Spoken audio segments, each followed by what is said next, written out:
Hey, everybody. Hey. How's it going out there? Let us know how it sounds. This is first time using these mics on a live broadcast. We've obviously tested them out ourselves, but we just want to make sure that everybody can hear us. And as long as you guys, once we get the okay of being everybody can hear us, we'll get started. But welcome to the first episode of Last Thursday. I'm very excited to be launching this with Mario. It's our first time to be able to have a podcast together. Indeed. And then it's just ours, and we're in the same room. I know. Can you believe it? We actually do live together. We're looking at each other. We're not wearing headphones, which is nice. So we are just really jazzed to be doing this.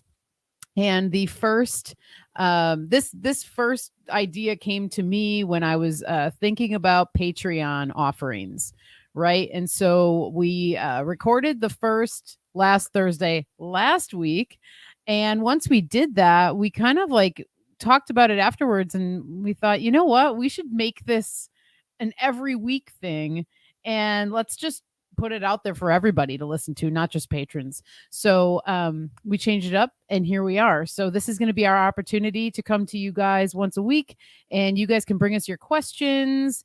We're going to be able to interact with the chat a little bit more because we'll just be able to concentrate basically on the topics at hand right here and now. And that's one of the things that we really want to do. So I'm assuming it sounds okay. Yeah. Nope. StreamYard took like a second to go live, so I'm wondering if the chat is active. There's a few people watching, but maybe it's not showing up on our end. Well, I'm able to put stuff up. And as the, sort of maiden voyage here, we are working out the kinks. Hey, Hank. What's up? We got Miri in the house as well. Hey there. I hope you're having a good trip. Jake, thanks for joining us. Yeah. And I already threw up Michelle, but Oh. hello. An official she hello. Is Michelle. Yes. So, all right. Let's hide that. I bet we're good. I think we're good. Because I bet you if people couldn't hear us, someone out there would have said something. Probably. Yes. So. All right. Well, tonight's objective is just to kind of have a little bit of an introduction episode for you. Here we go. Here's our chat. Okay. So StreamYard might be kind of taking a little bit of time on our end. So hello, J-Lo. Hey, J-Lo. Thanks for coming and hanging out. All right. Thanks to everybody else who's joining us tonight. Looking forward to. Oh, hey. It's Debbie. Nice to see you, Debbie. What's up? So good to see you. Cool. All right. People can hear us. Yes. Nice. All right. We're live. All right. So, one of the things that we kind of talked about with this stream was we can maybe like talk about even the things we're drinking because it's more casual. Yeah. So tonight we have blackberry kombucha that I've made, and it's been a little while since I've had kombucha that I made some. And this batch is pretty good. This is what I was using blackberries that I harvested last summer that I froze. So that's what we're drinking. Cheers, baby. We're a house of liquids. We love liquids around here. That's really good. Yeah, it is really good.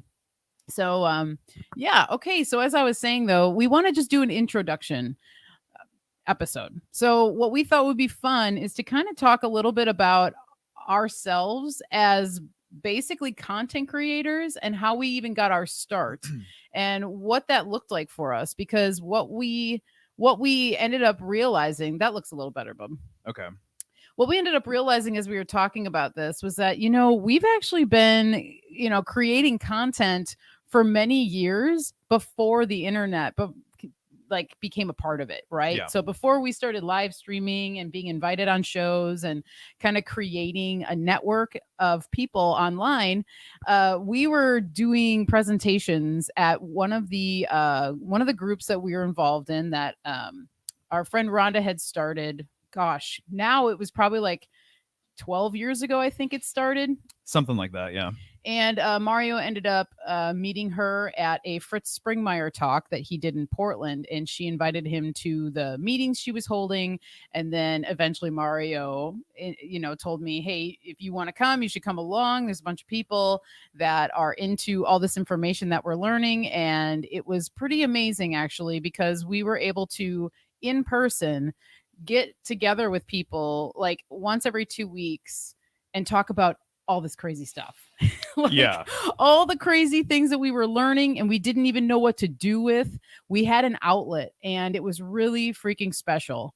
And for all the things that we were trying to connect and we were connecting on our own time, we would be able to go to this group and bring things up and there would be other people that were like, oh yes, I've thought of that too, and but have you heard of this? And then it was just like very exciting. There was a very exciting time for it. And so in that time, I was getting into researching Charles Manson because I'm a big lover of the 1960s, all the music that came from that era. Grew up listening to that music, kind of always wanted to be a part of that scene. And then I started learning about Charles Manson and the alternative stories that go along with Charles Manson. Then I learned about Laurel Canyon, and then I had a huge, those moments where your paradigm shifts because I realized that all the music that I'd been listening to, almost like looking up to all these artists I've been looking up to, were kind of like contrived. And it was a made scene. And so I had a huge paradigm shift. And within that time, Mario was along for the ride with that. And so we decided to do a presentation on Laurel Canyon. Yep, that's right. So the way I put it, man, I mean, it was really cool because I started getting into, I guess alternative information pretty much when I moved to Portland. So we both moved in 2008.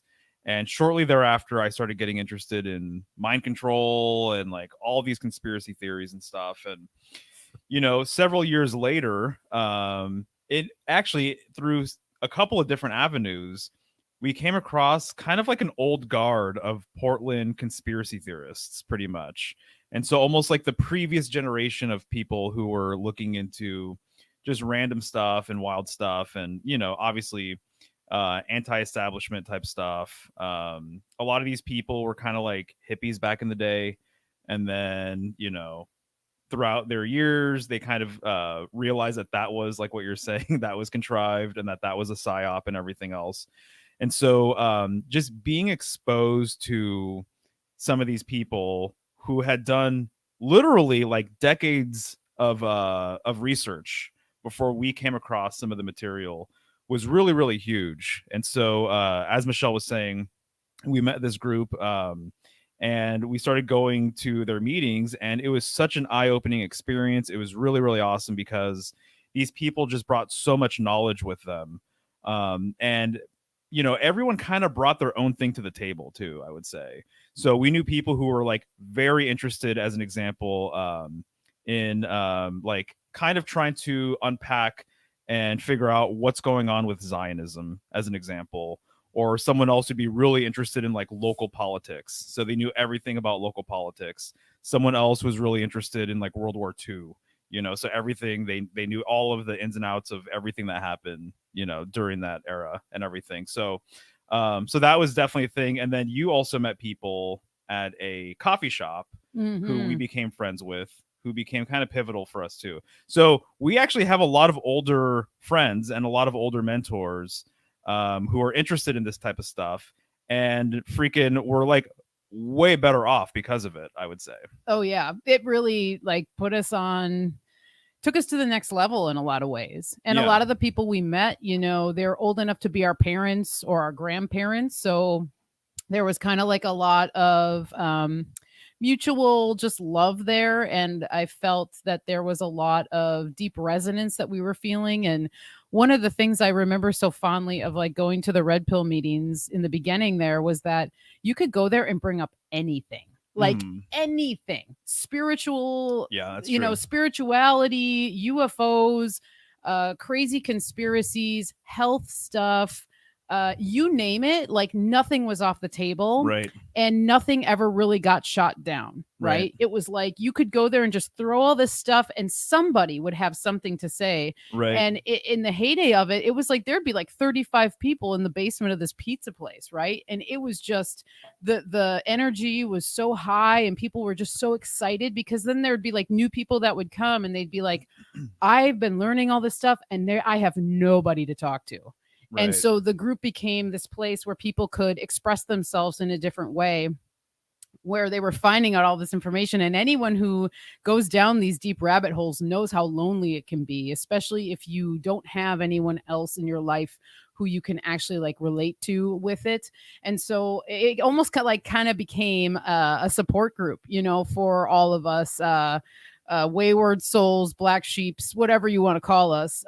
There's the folks who are brave enough to kind of go there and not be afraid. Yes. Like And, artists here over here. and that's the other thing that I wanted to make sure to even bring up is that, you know, even in the chat right here, we have 3 to 4 people that we have spent lots of time with over the years. Nice, Devin. And, you know, we've had some really great connections that we've made. And, you know, I have to shout out like Carolyn and Miri, sorry, Pedro, Debbie, who's in the chat, Heidi, you know, Carolyn. These were all people that we ended up meeting through the Flat Earth movement stuff. And Mario met Carolyn because she was looking for somebody to help her design a billboard. Yeah, we met in a chat on YouTube basically. So just like it's just I think it's really funny to think about, you know, how we started our relationship because we just met in a chat room and turned out that she lived pretty close to me. And so we ended up meeting each other and becoming friends and everything else. And now I'm helping out with their business. And I don't know, it's just been a really cool thing. Just to think that you can make some small connection here in a chat room. And then, you know, years later, you're like really good friends and you're actually like, you know, creating businesses as partners, you know, sort of thing. So don't get it twisted. I don't like I'm not a partner of their business, but I'm helping them out. You know, I am a partner because I'm doing a lot of different things for them. But yeah, it's just awesome. So I feel like one of the ideas behind talking about some of this stuff was just to let you guys know, or just to kind of fill you in about where we've been at and where we've come from and what we've done. And I know somewhere along the line you mentioned that we did a presentation together. Yeah. So we did a presentation together in the flesh in front of real people. What year was that, you think? I think it was like 2014. Yeah. Yeah, somewhere in there. Either 2000 somewhere between 2013 to 15. Right. In that range. And so and that was about the Laurel Canyon information. And so maybe if you want, I'm sure most people here, if you're unfamiliar with Laurel Canyon as a term or a psyop or whatever, definitely look into it. It's really, really fascinating.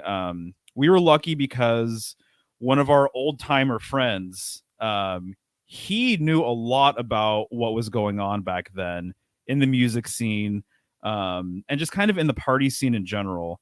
And he filled us in about a lot of random stuff because he was actually there and he actually knew some of the people that were involved in some of the bigger sort of events in the Laurel Canyon scene.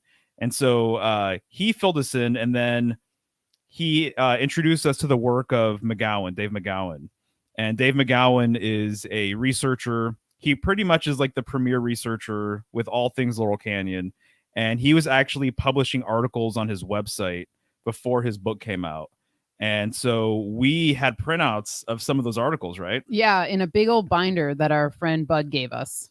Yeah. So before the Laurel Canyon book came out, we were reading printed out articles about some of this information. And then he came out with a book. And then, wouldn't you know, not too long after that, he got cancer and then he died. Yeah. And it was interesting timing, if you ask me. But, you know, Yeah. the cool thing about the information we had our hands on was that it was either a combination of Bud and our friend Marshall, who, yeah, gave us a binder full of all these printouts. And it was all of Dave McGowan's blog posts from his website. And I remember taking the binder home and reading every single page of that I believe it. and being like, what the hell? Oh my God. I mean, it was a part of my big awakening, as I said earlier, because I was heavy into the Manson stuff. I have a huge it's like one of my weaves. I just am fascinated by that time, and Charles Manson in general. And so then I started picking Bud's brain, and it turned out that he was actually working for Capitol Records in LA during the 60s. And he was also part of, so like, Do you know what he was doing?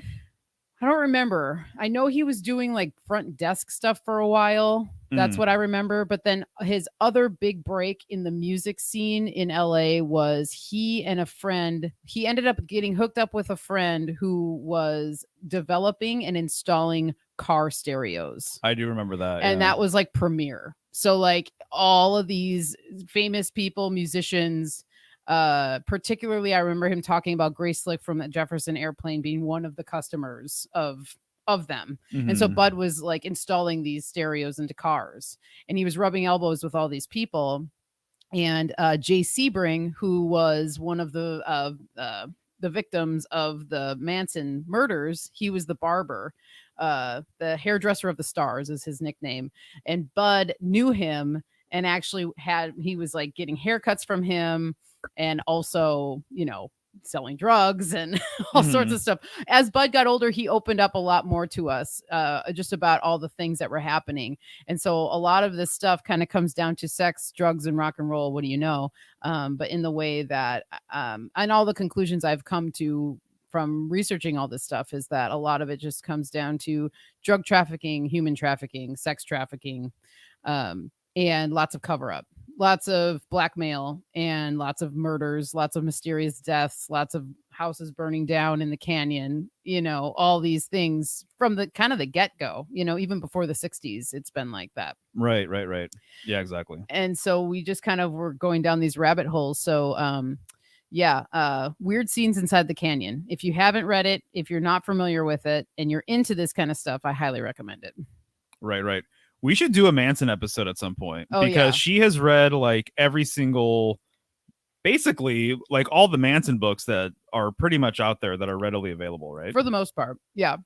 I admittedly have not read Helter Skelter.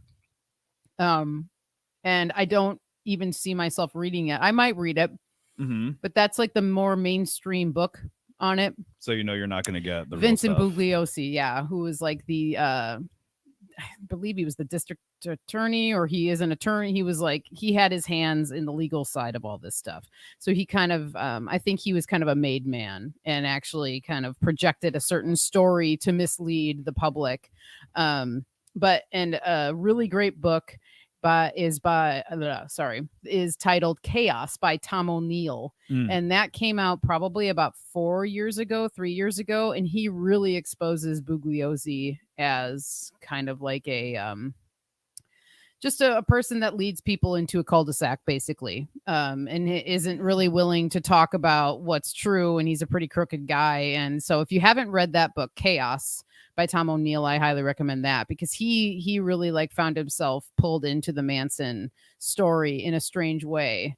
And he went down all sorts of rabbit holes, like even looking into like the Free Clinic, which was in San Francisco, finding out that was a total like government run, weird hippy dippy clinic that was just shelling out drugs to people, basically, including Charles Manson.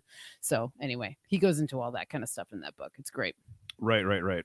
So one of the things I'll just say that we don't really talk about, obviously, on other people's shows or even necessarily on your show, but both of us have had a long time interest in the occult, but also like various cult groups. Yes. And so that was something that we bonded over pretty early on in our relationship. And so I don't know, I just feel like this is really cool, because now we can kind of get into some of these rabbit holes that we've never talked about before. Yeah, it's really awesome, because sometimes you're not just gonna bring up randomly, hey, and by the way, totally off topic. But yeah, this is that's why we're having this show, so we can kind of go all over the place and where we see fit or what's going on right now. Right. Yeah. Because it's just reminding me of like the process church stuff and what's going on with that, and then its connection to Scientology and what's going on there. And then you were the first person who introduced me to any of that, really, because I'm pretty sure you read about it, right, in one of your Manson books. Yeah, I read about it in a couple of the Manson books, particularly The Family by what is his name? Ed Sanders. He was a beatnik guy, beatnik writer. Back in the 50s, 60s. And he is the one that kind of talked about the process and them being a cult that was based in the teachings of Scientology back in the 1960s. There's still talks of the process being still a thing, and that they've actually kind of like turned themselves into a different thing called the Best Friends Animal Sanctuary. Right. You can look into that. That's so funny, Devin. Yeah. So anyway, but the process church really intrigued me because of the culty aspect of it, the Scientology aspects of it, was something very interesting. But then a guy named Neil Sanders put out a book maybe 5-6 years ago, I think. It's called something like The Only Thing That's Real Is Now, or something like that. Yeah. Now is the only thing that's real. Something like that. Yeah. And that's a great book because he even busts through the kind of like the myths of that the process actually may have not been as involved as was first put out there, and that might be another thing that like misleads people. And Neil Sanders' thing is all about the fact that, strip away all of the sensational things about cults and devil worship and, trances and all this stuff. When you strip away all that, it really just comes down to like what I said in the beginning. It was sex trafficking, it was drug trafficking, it was snuff films, it was all of this darker stuff. No doubt were these people into weird, crazy stuff that is, probably in the vein of black magic, but it just really came down to saving face at the end of the day. And sometimes I even wonder, I don't doubt that I guess these murders took place, the Manson murders, but I wonder how much of it is how they said it was. Well, I mean, so one of the things with that too is, I mean, should we riff on this for a little bit? Sure. Just all of this. Yeah. You know? If people are, feeling it too, Right. I mean, the funny thing is, I know most people are not. That's not so much their bag. No, but but yeah. There might be people out there. We'll see. Anyway, I'm interested. I think it's fascinating stuff. So if I you're could interested, talk about this all day. I know exactly. But it's really interesting, right? So when you're dealing with the Manson murders, you're dealing with Sharon Tate as one of the victims, which was Roman Polanski. Roman Polanski's wife, right? Mm-hmm. And so Roman Polanski made Rosemary's Baby, and if you watch Rosemary's Baby, there is a lot of really interesting stuff that suggests that Polanski was making a movie and he wanted to encode potentially this ritual that was about to unfold that is the Manson murder. Yes. The Manson murders. Yes. Right. And so because you basically said, you don't know if these people even actually died or whatever. And it's like, well, there's kind of evidence that suggests that there was some sort of like predictive programming or that there was some sort of thing, some premeditated sort of thing with it.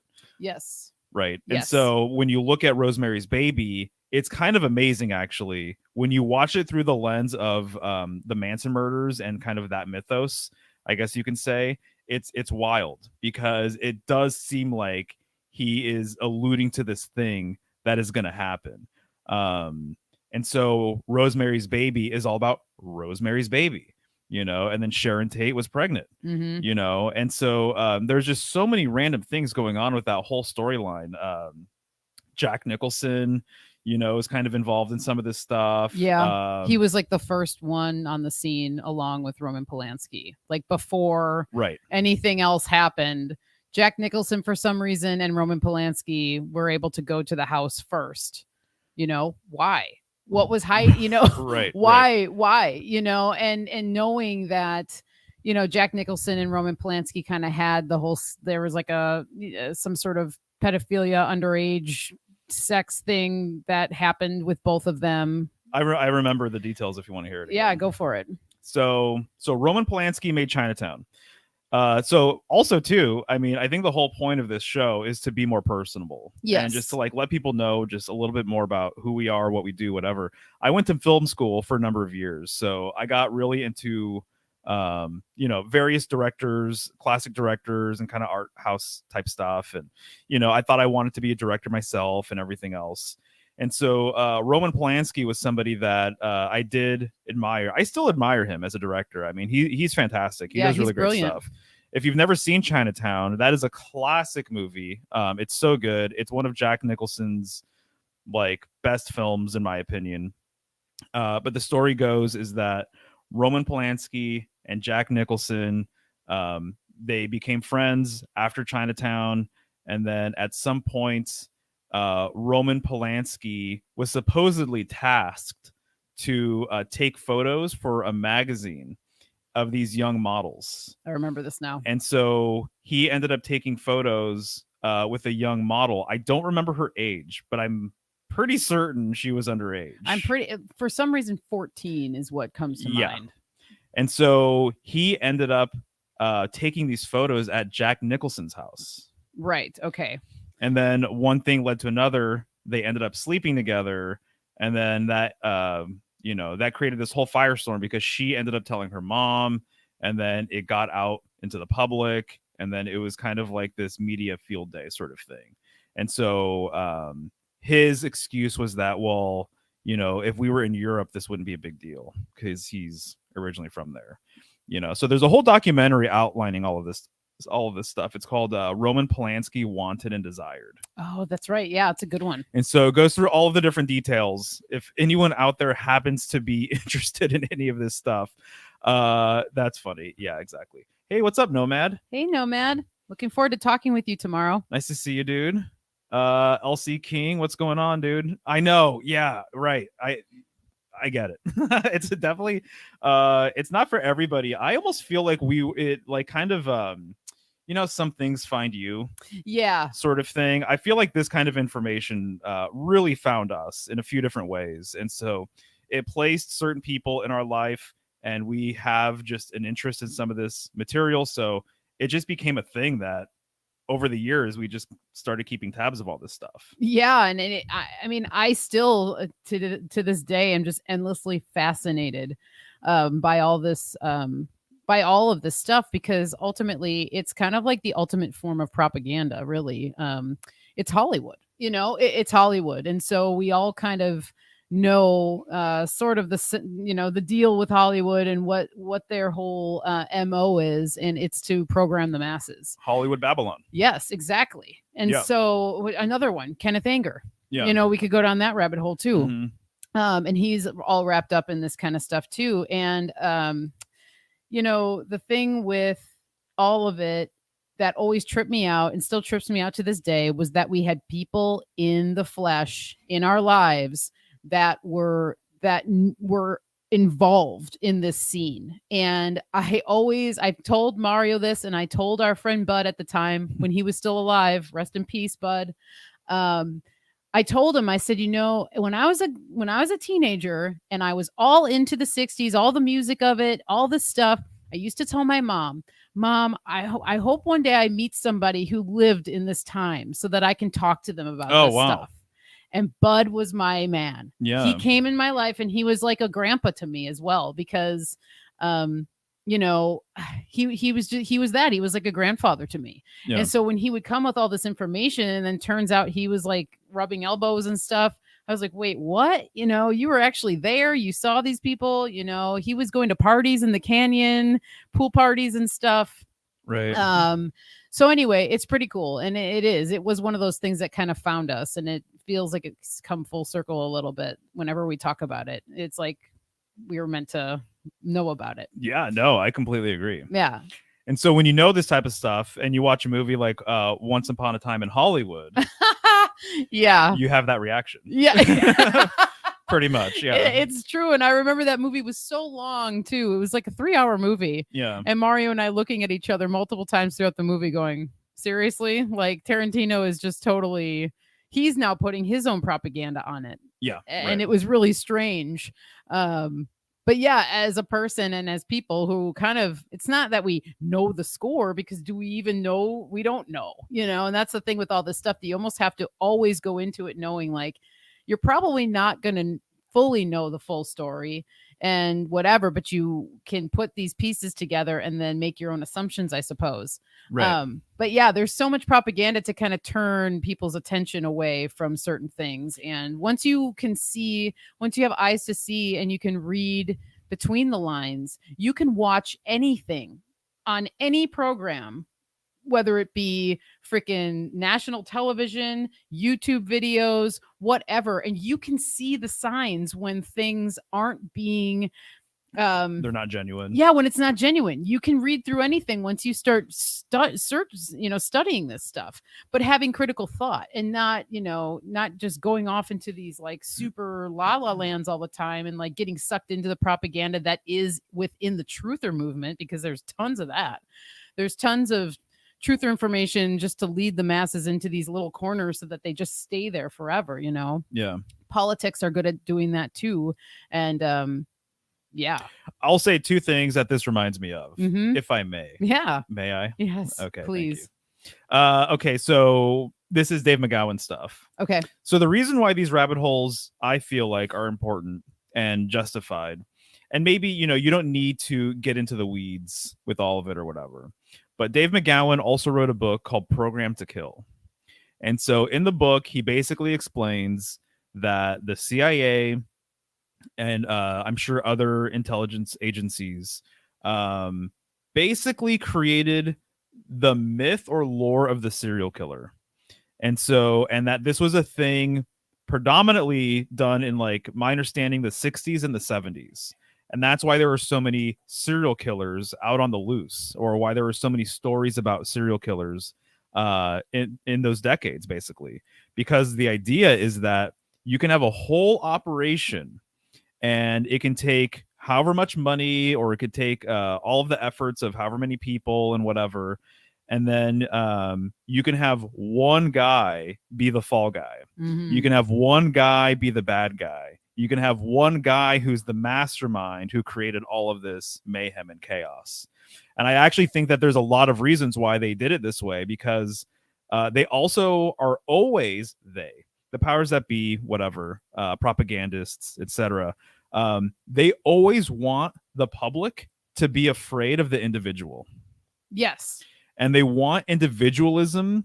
They want individuation. They want sovereignty. They want powerful people to be looked at as kooks. Mm-hmm. And that if you're trying to maintain any kind of sovereignty, if you're trying to empower yourself, if you're trying to do your own thing away from the collective, away from the masses, if you're not playing the communitarianism game, they want you to look crazy in the eyes of everyone else.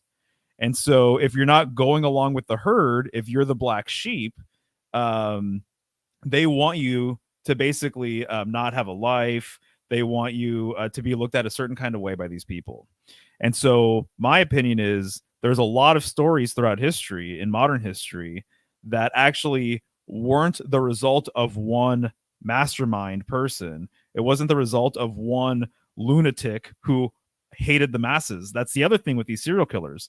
They're always trying to perpetuate this idea that there's all of these loners out there, and what they want more than anything is to kill a lot of other people and whatever.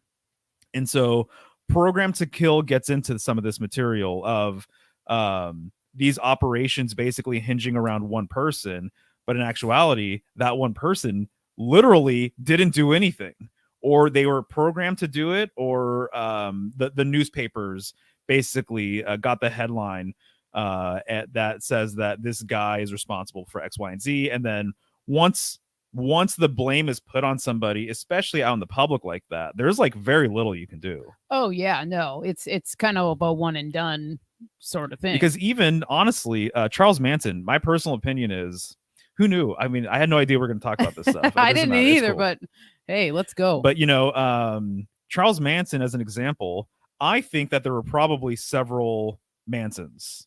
If you look at all of the Charles Mansons throughout history, personally, I think that there have been several versions of him. You know, yo, PK. And so I don't think that there has just been one Charles Manson throughout history. I think that it's kind of like this actor sort of thing. Yeah. They get different people to play this role, and then every once in a while they need the boogeyman to come out and make the masses afraid. And so they roll out some Charles Manson story, and then he has the scar on his forehead and everything else. But in no way personally am I buying that there has just been one put out there. Same thing with Crowley, same thing with a lot of these people. There's a lot of people in the limelight that I'm of the opinion that there have been multiple versions of them, and that it's actually more of a character than anything else. A character that has a narrative, and there might be some sort of arc, but that this benefits the establishment for a few different reasons. So that's one thing, is that they want these people to be looked at as crazy, and this serial killer thing, I think, is parts of it, at least, it's mythology.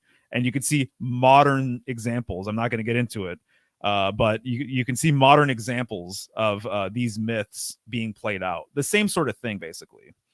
So alongside that, and very much related to all of this, and it's probably at the end of the day the same program, but this idea of these cults popping up, a lot of various cults popping up in the 60s and the 70s once again, Mm-hmm. and that some of these cults were actually intelligence operations too. Yes. And so my understanding is that some of these intelligence groups, and this could be a worldwide thing, I don't know all the details, it's been a while since I've read some of this stuff, but the idea is that they found that it was much easier, if you're going to do various mind control operations, that it'd be easier to start a cult that has a cult leader, and then you create these operations, or you create these mind control experiments within the sort of like within the container of the cult itself. And then if somehow, a good citizen or whatever came across these happenings, or there was a whistleblower saying that they're doing this at this church or at this house or whatever, that it actually doesn't go back to the CIA or what have you, but that it remains self-contained to the cult. Yeah. So then that cult leader is blamed and whatever. But in actuality, there's a puppet master kind of controlling things. And so anyway, so those are a couple of the things that all this stuff reminds me of that I was not expecting to talk about. No, those are great points, because one of the things that it makes me think about is when you start to study this stuff, it's becomes very obvious that one person wouldn't be able to carry out all of it on their own. And so that's one of the things that the Manson stuff made me realize, was that, if you learn Manson's story, he, started out as a young kid who was, the story is that he was born from a prostitute, and that she basically kind of like threw him away. So he was in and out of foster care. So from a young age, he was in juvenile detention places. Oh, that's funny. George Bush played Manson. I've never heard of this one. Interesting. I'm actually. intrigued. And then he says facial recognition says so. Nice. Well, I don't doubt it. I don't. Yeah. I mean, I don't know. But I always just like, I'll read this stuff and I pay attention to it a little bit. Yeah. And then I just shelve it. Yeah. And maybe several years down the road, I'll have an epiphany and I'm like, Hank was right. Oh my God. Hank has been right this whole time. Hell yeah, man. I don't know. We'll see.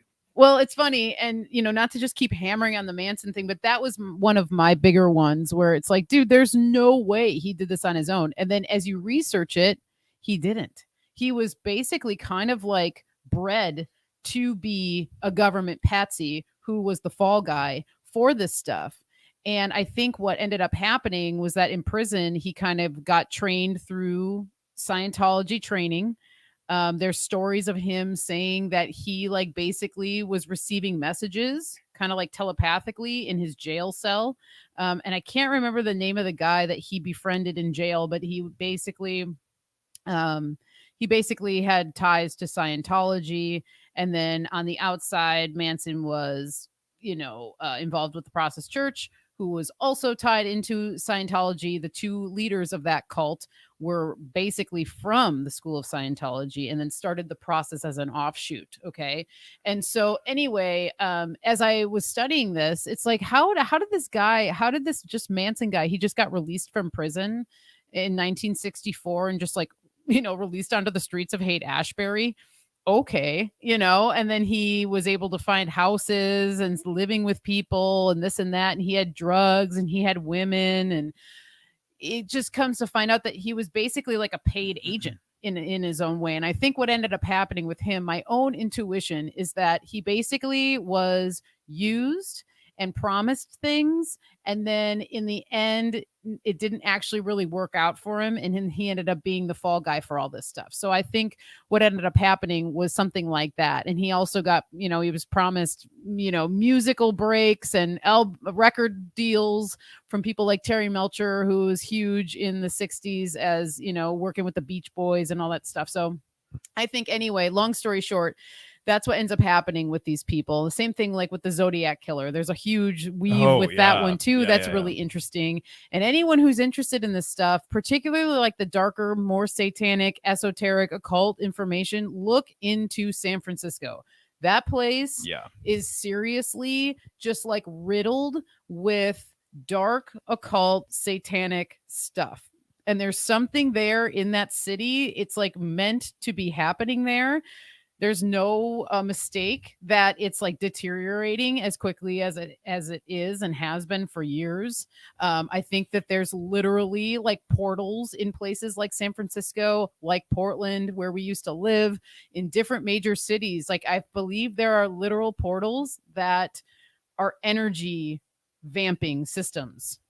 That's just my belief. And I think that San Francisco has a really big connection to a lot of this stuff, and it's just no coincidence that a lot of this stuff took place in that area, and LA, and all these places. So anyway, you guys see what I have to listen to all the time. You know what I mean? I mean, seriously, day in, day out for years. This is what I listen to over here. No, I love you, baby. Yeah, I love all this love stuff. You too. No, it's and fun. 100% San Francisco was not expecting to talk about San Francisco either. But there is something going on there for sure. There's a reason why a lot of transhumanist companies operate out of there. Oh, yes, a lot of Valley. transhuman laws are started there. A lot of the most draconian laws start in San Francisco, in the Bay Area, get seeded out to the rest of California, and then get seeded out to the rest of the country. Michael Aquino was based out of San Francisco. Yeah. There's a lot of things going on over there for sure. So I actually think that, there's people who, there's a few researchers who really like are honed in on like one particular area. Ross Ben has his Mystic Philly stuff as an example. Yep. And so anyways, I would love it if somebody did a kind of mystic San Francisco sort of thing, or old world San Francisco, where you talk about, a lot of the history of San Francisco, because there is just, there's a lot to get to with all of that for sure. And you're 100% right. The occult activity all along the West Coast, by the way, is strong, but obviously in particular San Francisco and LA. Yeah. 100%. There's, I mean, we could even do an episode on San Francisco. We could do an episode on LA. I grew up in California, so I have a fondness for these places, and I've been there many times. So that's part of it. So PK asks, where do the portals go? Well, that's a good question. I can't say I know entirely, but in my opinion, I feel like there are, if there's some sort of like energetic, vampiric magic spell or something that has been cast on, whether it be a city, an area of a city, a just a region in general, I think that there can literally be magical portals that are thrown out that can then be harnessed by whatever magician has put that out there. I'm a believer that there are archons. I do not believe we live in a simulation, but I do believe that there are other forces that do thrive off of more of the negative energies like fear, anxiety, projection of catastrophic events, all of these things that sometimes the cul-de-sac sort of truther information that gets thrown out. It's literally fear porn, and I think that even in and of itself is like a portal, if that makes any sense. And my only the thing that I can say, just from a person, my speaking from my own like intuition and the way, yeah, literal vampires, exactly. Vampires exist, it's like, yeah, we get all these like mythical stories and movies of Dracula and this and that. It's like, but this stuff is real, in as far as I can tell. And I go a lot off of my intuition and my senses, and I'll just say that there's certain areas, even in Portland where we lived, like there's little intersections that I could name, like right Oh. off the top of my head. I'll just say one right now. 82nd and Powell. Oh, I knew that was going to be it. There is a portal at 82nd and Powell in Portland, Oregon, and it is so strong that if you just have any kind of sense of intuition, you could be there and feel it. And also too, just to put it out there, you're not the first person who has literally mentioned that exact same intersection. Yeah, and I hadn't even. I think it was like in passing with what was his name, Alex something. Alex Ansary. Yes, he brought it up to me one day, and I was like, "Oh my god, you think that too?" Like no one had ever brought it up to me, and he mentioned it, and I was like, "Whoa, okay, well then I guess I'm not making this up. Like I did feel something there, And like I said, there's multiple intersections throughout that city that I do think have something going on. But regardless, I think the energy goes somewhere, and it's not something that you can actually like maybe see or trace with your eyes, but it's an energetic thing.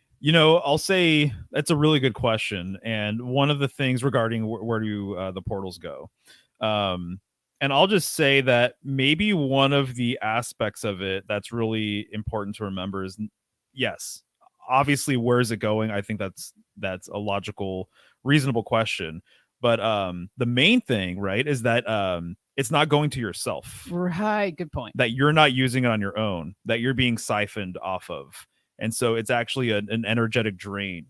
And so you are losing, maybe vital essence or your own personal energy or something like that. And so that's the thing I think about is, first and foremost, I know where it's not going, and it's not going to you, and it's not to benefit you, obviously. But Portland is a really, it's gotten really grimy. I know it's gone through waves. So my understanding is it's gone through waves, and that it's kind of going back to a grimier sort of phase or whatever. And so you could even just go and walking through town now, or driving through town, you can just see that there is definitely an energetic harvest, I would say. It definitely feels like that in certain areas. It does feel like that. And a lot of, I don't know how many people here in the chat or who are going to watch this are from the West Coast, but like the amount of homelessness on the West Coast is like completely crazy right now. And so I was talking to, I think, Lucas about this. And then I was doing a reading for someone in the UK. And I think that unless you maybe live here, maybe you don't have an understanding that that's kind of a thing. And so it's really interesting. The whole entire idea of manifest destiny, which I was just reading about, and it's very intriguing. I hope Lucas, if you're there, you'll appreciate this. If not, I'll tell you at some point. PK, you'll appreciate this. Anyone who's following my polar research will appreciate this. But I was reading in a book. The book is called Arctos, and the author was talking about another author who basically wrote about the idea that people had a reverence, apparently, for the North at one point, especially more so during the geocentric era, and that the northern portion of Earth was looked at as a paradise or as a Garden of Eden or something along these lines. And then there was a migration away from that. There was a symbolic migration away, and perhaps even a physical, literal migration away from the pole. And this author was speculating that the reverence to go back to the North, or to commune the North, or to revere the North, to honor the North, and get back to your sacred center. He says at one point it was turned into the concept of manifest destiny. I don't know if you remember that from like school or whatever, but the whole entire thing with manifest destiny was people going to the West and people going Right. westward. So people from Europe going to the US, people from the East Coast going west, settling the West. And so California and the West Coast, it was looked at as like the land of opportunity, you know. So people flocked to the West Coast, the whole gold rush thing, you know, going to California to mine for gold and everything else. This author was speculating that the directions were basically flipped.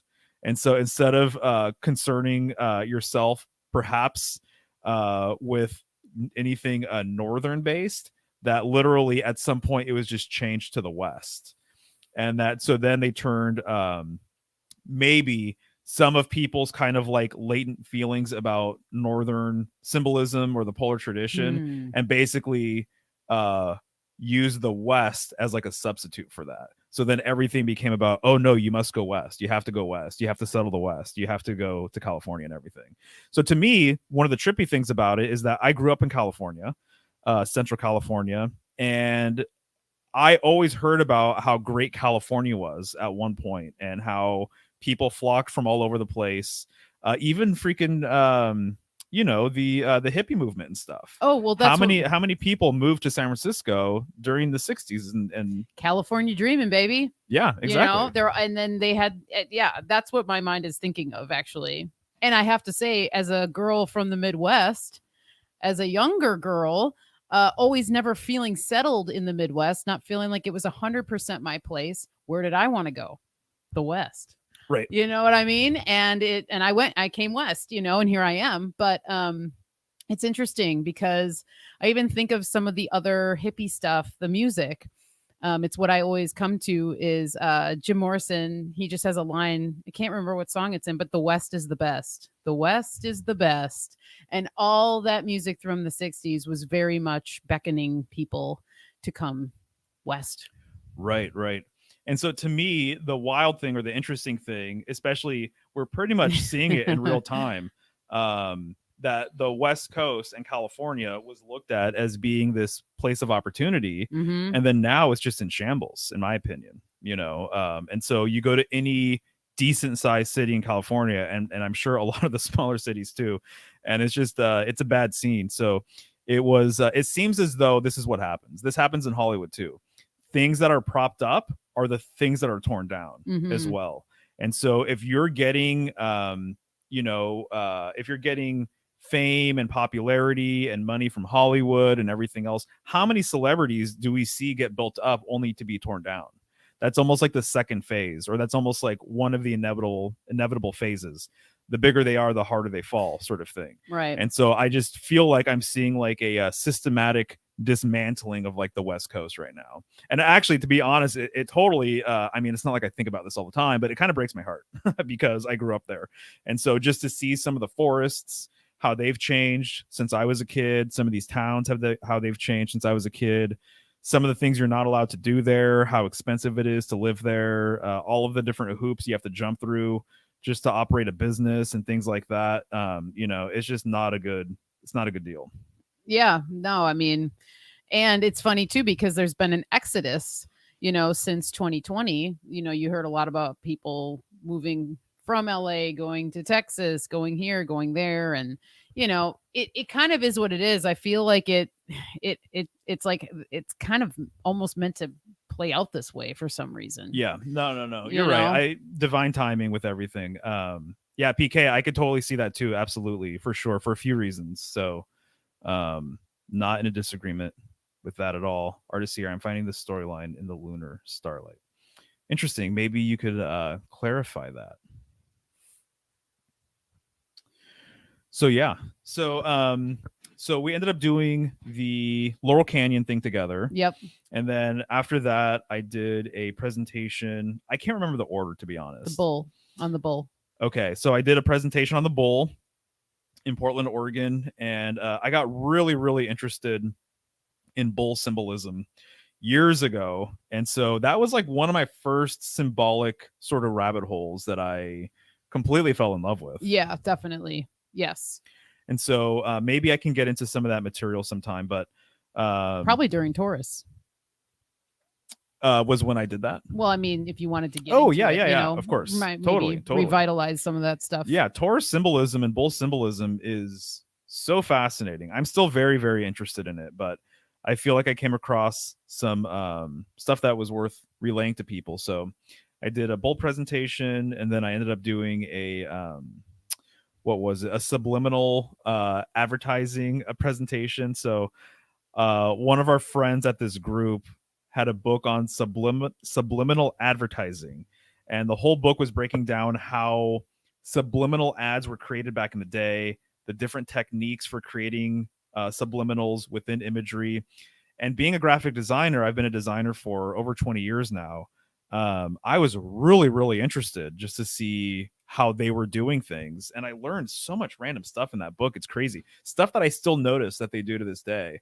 And this book was written in like the 70s or something like that. And so I got together all of these old magazine ads. A lot of it was for liquor companies and for cigarette companies. Yep. And sure enough, ads from like the 80s and 90s were using a lot of the techniques that I had read about in that book from like the 70s. And so I did a whole presentation breaking down like, I don't know, 2 or 3 dozen ads. And actually, that would be a good presentation still. I still have all of those files and everything. I mean, that's honestly one of my favorite presentations Oh, yeah? you've ever given, because it's so once it's just like a lot of things. Once someone shows you something, then it's almost like, oh my God, how did I not see this? But it's done so well and so artfully, the subliminal stuff, that it's meant so you don't see it. That's the whole point. So it's your subconscious, your unconscious that's picking it up, that you don't even realize that you're picking it up, and that's the brilliancy behind it. But that's why it's one of my favorite things you've done, because when you look at some of these ads, particularly the cigarette ads, Yeah. it is so clearly like emanating death. It's a lot of death symbolism that you don't see right off the bat. But once you start looking at all these little things, you're like, oh my God, what? They're literally just signifying death in a lot of the ads. Do you remember what they call that technique? The hell cell? Yeah. Yeah. Yeah, so that's a good one. So in this book, they break down this technique called the hell cell. And at some point, they realize that if you put subliminal images of death and destruction and carnage and like monstrosities and things like that, really, really dark, sinister stuff, people resonated with it. And people actually bought more of that product. And so what they would do is like in the ice cubes, in the ice cubes over here, in the ice cubes of a drink, they might put a subliminal skull, and so they would airbrush it into the ice. Or in someone's hair, they might put a spider or something like that. So just kind of alluding to death, and they referred to it as the hell cell. And they were saying that there's a psychological function, I guess, when people see death imagery, it actually makes them more intrigued than not. And so it's interesting. Once you start traveling around, you'll notice that, obviously we live in the US, but like cigarette boxes, it has that little Surgeon General's warning or whatever.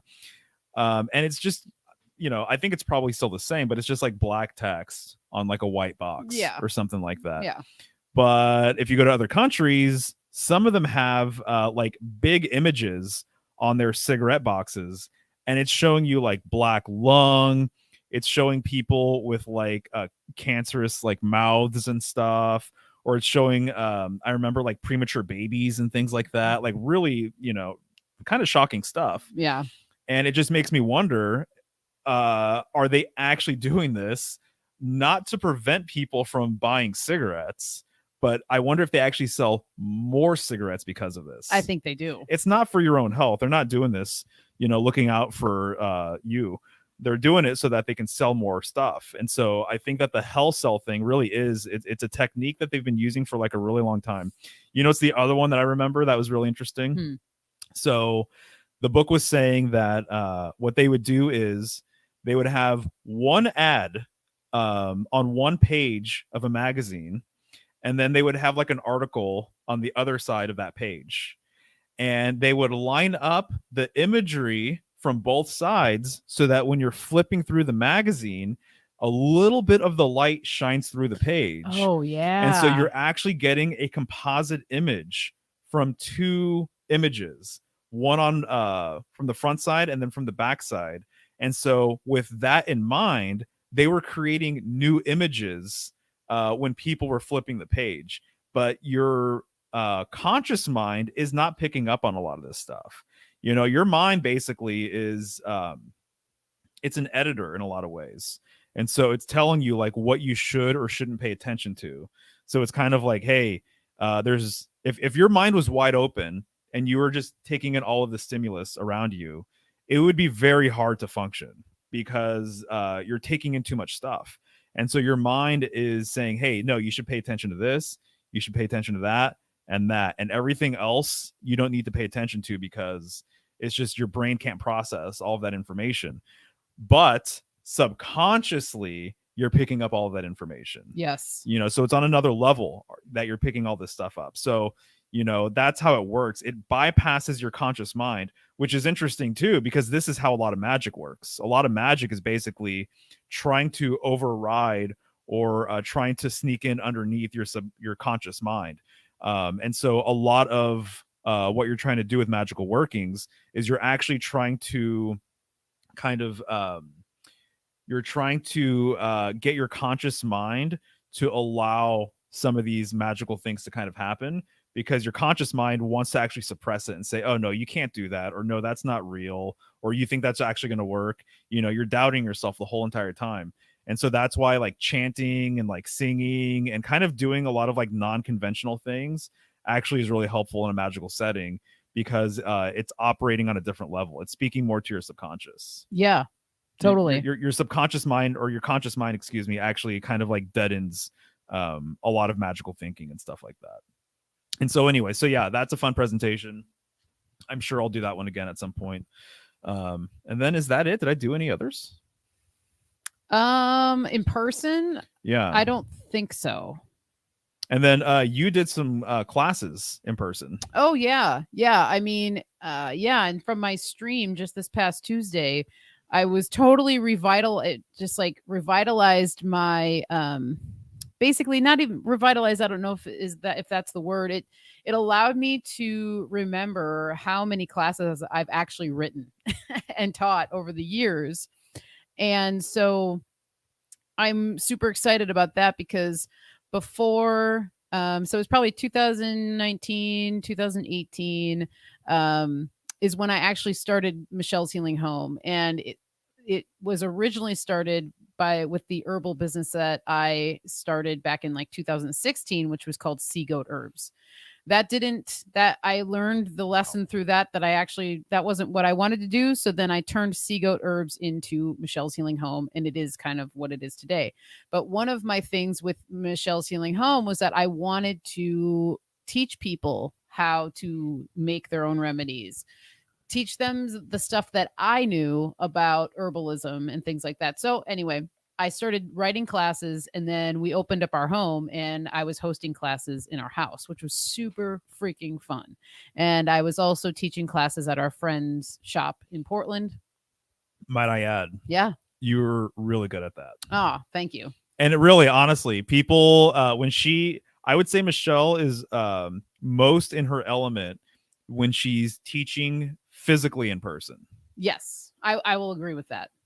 Yeah. Yeah. Thank you, Bub. Yeah. It's obvious. It's obvious. It's very clear. You see it when people are like on, you know, and you come on, you're like online, you come alive when you're doing that, because you're also a really good hostess. And so you like to provide things for people. I mean, people, honestly, they got pretty hooked up when they came over to the house. Yeah, it was fun because, you know, I wanted to make it an experience for them. So like my first class was making yogurt, a yogurt making class. Yeah. So I made like a few different types of yogurt, and I had coffee and tea and little snacks and stuff. Yeah. And so everybody got to sample yogurt.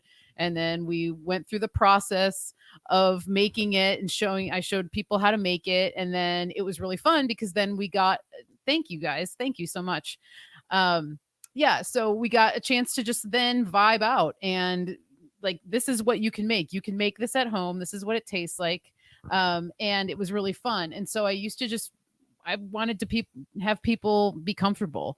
And so that was really, really fun. And it really ignited the spark of the like me as a writer, because I do love to write. And so writing classes came really naturally to me. And so I'm feeling that that's going to be brought back really soon here, especially after the cannabis episode. So thank you, Polymathing. I'm glad you were there to listen. But after that, I kind of just kind of gave like a brief summary of the class. And as I was reading it out to everybody on the stream, I was like, holy crap, this is like, there's a lot of great information in here. And it's not like to pat myself on the back or anything, but it's just like, wow, I mean, if I came across this class, I'd be stoked. And I would think that this is really great information. And so whether I turn it into like a zine or I actually do an actual class, I'd love to do some more interactive stuff like that, because it truly is what gets me going. And then once 2020 and the pandemic happened, it's funny. I taught a class at my friend's shop in Portland I remember it distinctly because it was such a distinct time, but I taught the class. It was a mugwort class. And it was on March 18th of 2020. And it was the last class that I taught. And then the lockdowns happened. And it was like, okay, well, I guess like this kind of puts the kibosh on that. I could have kept teaching, but everything was how it was is like, nobody wants to come over. I'm not going to have people in my house and then them tell me I need to wear a mask and all this stuff is like, I don't think so. So we kind of just receded from that. And then we ended up moving in the midst of all of that. So, but here we are now, and everything just is divine timing. So, Yeah. all happens for a reason. It's cool that you even just had the opportunity to do that. I mean, nobody saw that coming. No. What ended up happening. Yeah, no. Obviously. And I mean, really, that whole time, and we've talked about this before, but 2020 was one of the best years we've had as like a couple, in my opinion, in terms of like we were very motivated while all that craziness was happening. Like, right. Oh yeah, we were having a really just abundant time. I launched Symbolic Studies during 2020. You did. Late 2020. Totally. Yeah. And then we ended up leaving Portland and moving out here. And so anyway, like for us, it was a really pivotal year. And it was very positive given all the things that were going on. I think a lot of people, what 2020 did and what we've talked about, and I've talked to other friends about, it was like 2020 was kind of like the veil was lifted from everything, like from in everyone's life. So it was like if you had things that you weren't quite dealing with or you were trying to push away or something, I feel like that whole time it really like brought all these things to the surface, and it was, you had the choice to either work on them or you had the choice to stuff them down again, and it was whatever you wanted to do. But that was my takeaway with 2020. The cannabis class would be super cool to take. Oh, mugwort class. Oh, you're in. All right. Yeah. I mean, I probably will end up offering them online for sure. Because I love it. And it's really fun. I really just like to show people how to do these things on their own, because one of the most empowering things that happened to me was having people teach me how to make salves and tinctures and creams and all these things, and so I'm forever grateful to all the people that came into my life that were teaching me, and I'm learning all the time constantly. So that was the other thing too with teaching, is that it was a good reminder too that you're forever a student, and you're, just because you're in the position of a teacher doesn't mean you know everything. And I always like to keep that in mind too, because I learn so much all the time from so many different people. Right. That it's like, yeah, you have to be open to that too. So the other thing I'll say, just because we're talking about it, but one of the things I think really comes across when you're teaching a class in person is the way in which you handle the material. Like literally physically handle like the oils and the creams and the different ingredients and like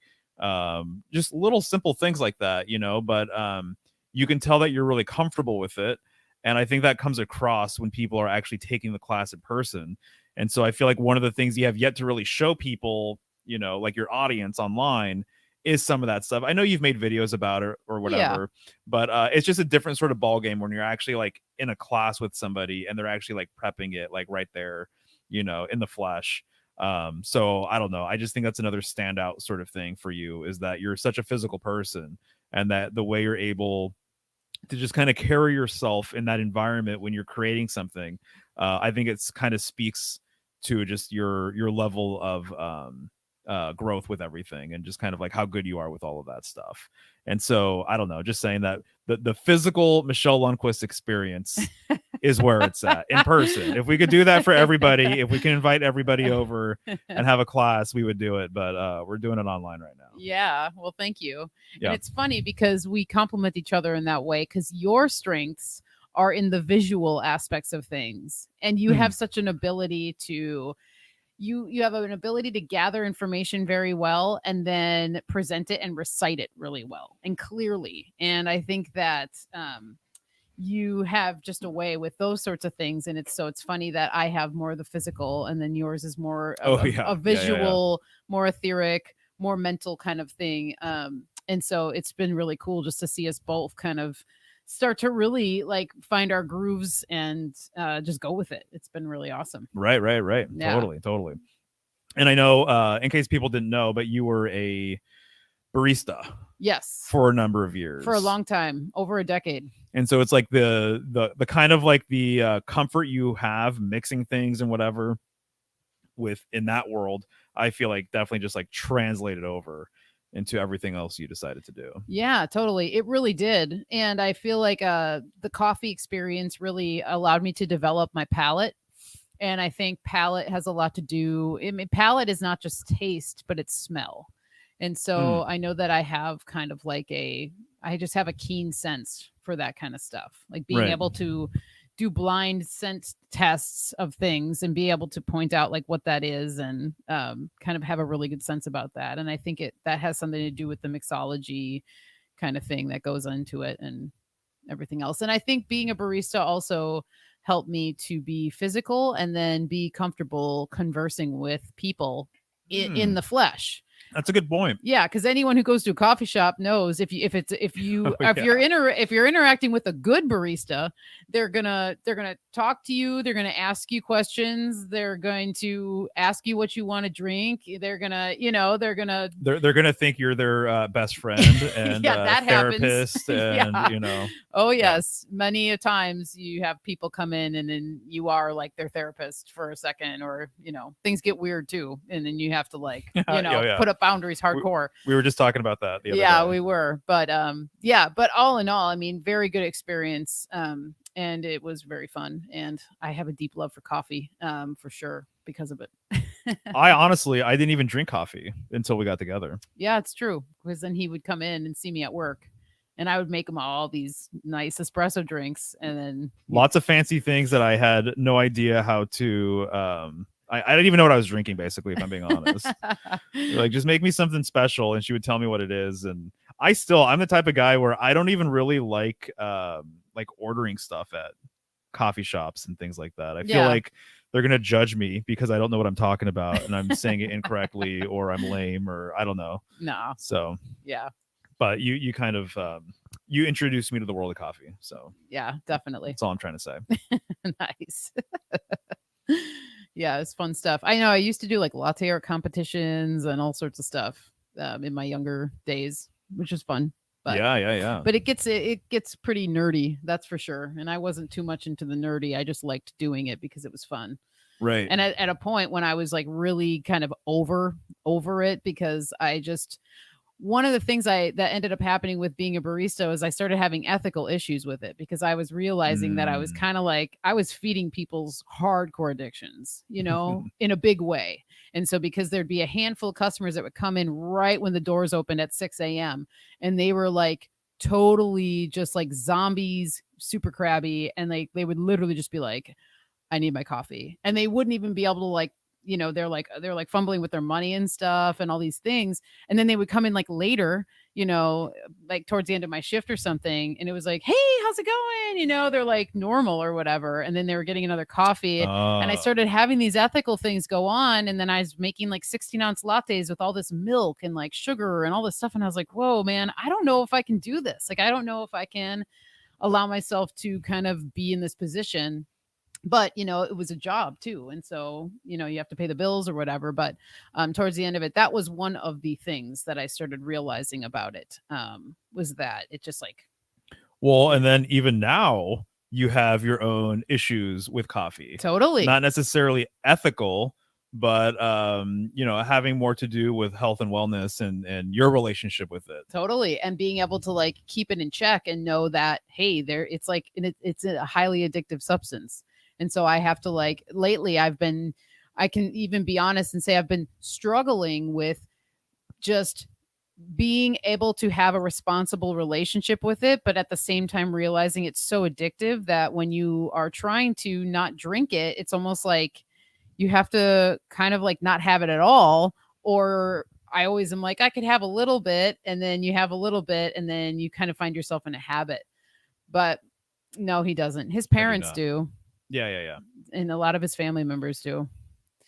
But yeah, anyway, I've been kind of having I'm just reevaluating my relationship with caffeine in general, because then I realized just it's like not just coffee, but it's caffeine as a whole, and what that means and what it looks like in my life. So Right. yeah. And it's been around for a long time for you. Yeah, it has. Yeah, totally. Right.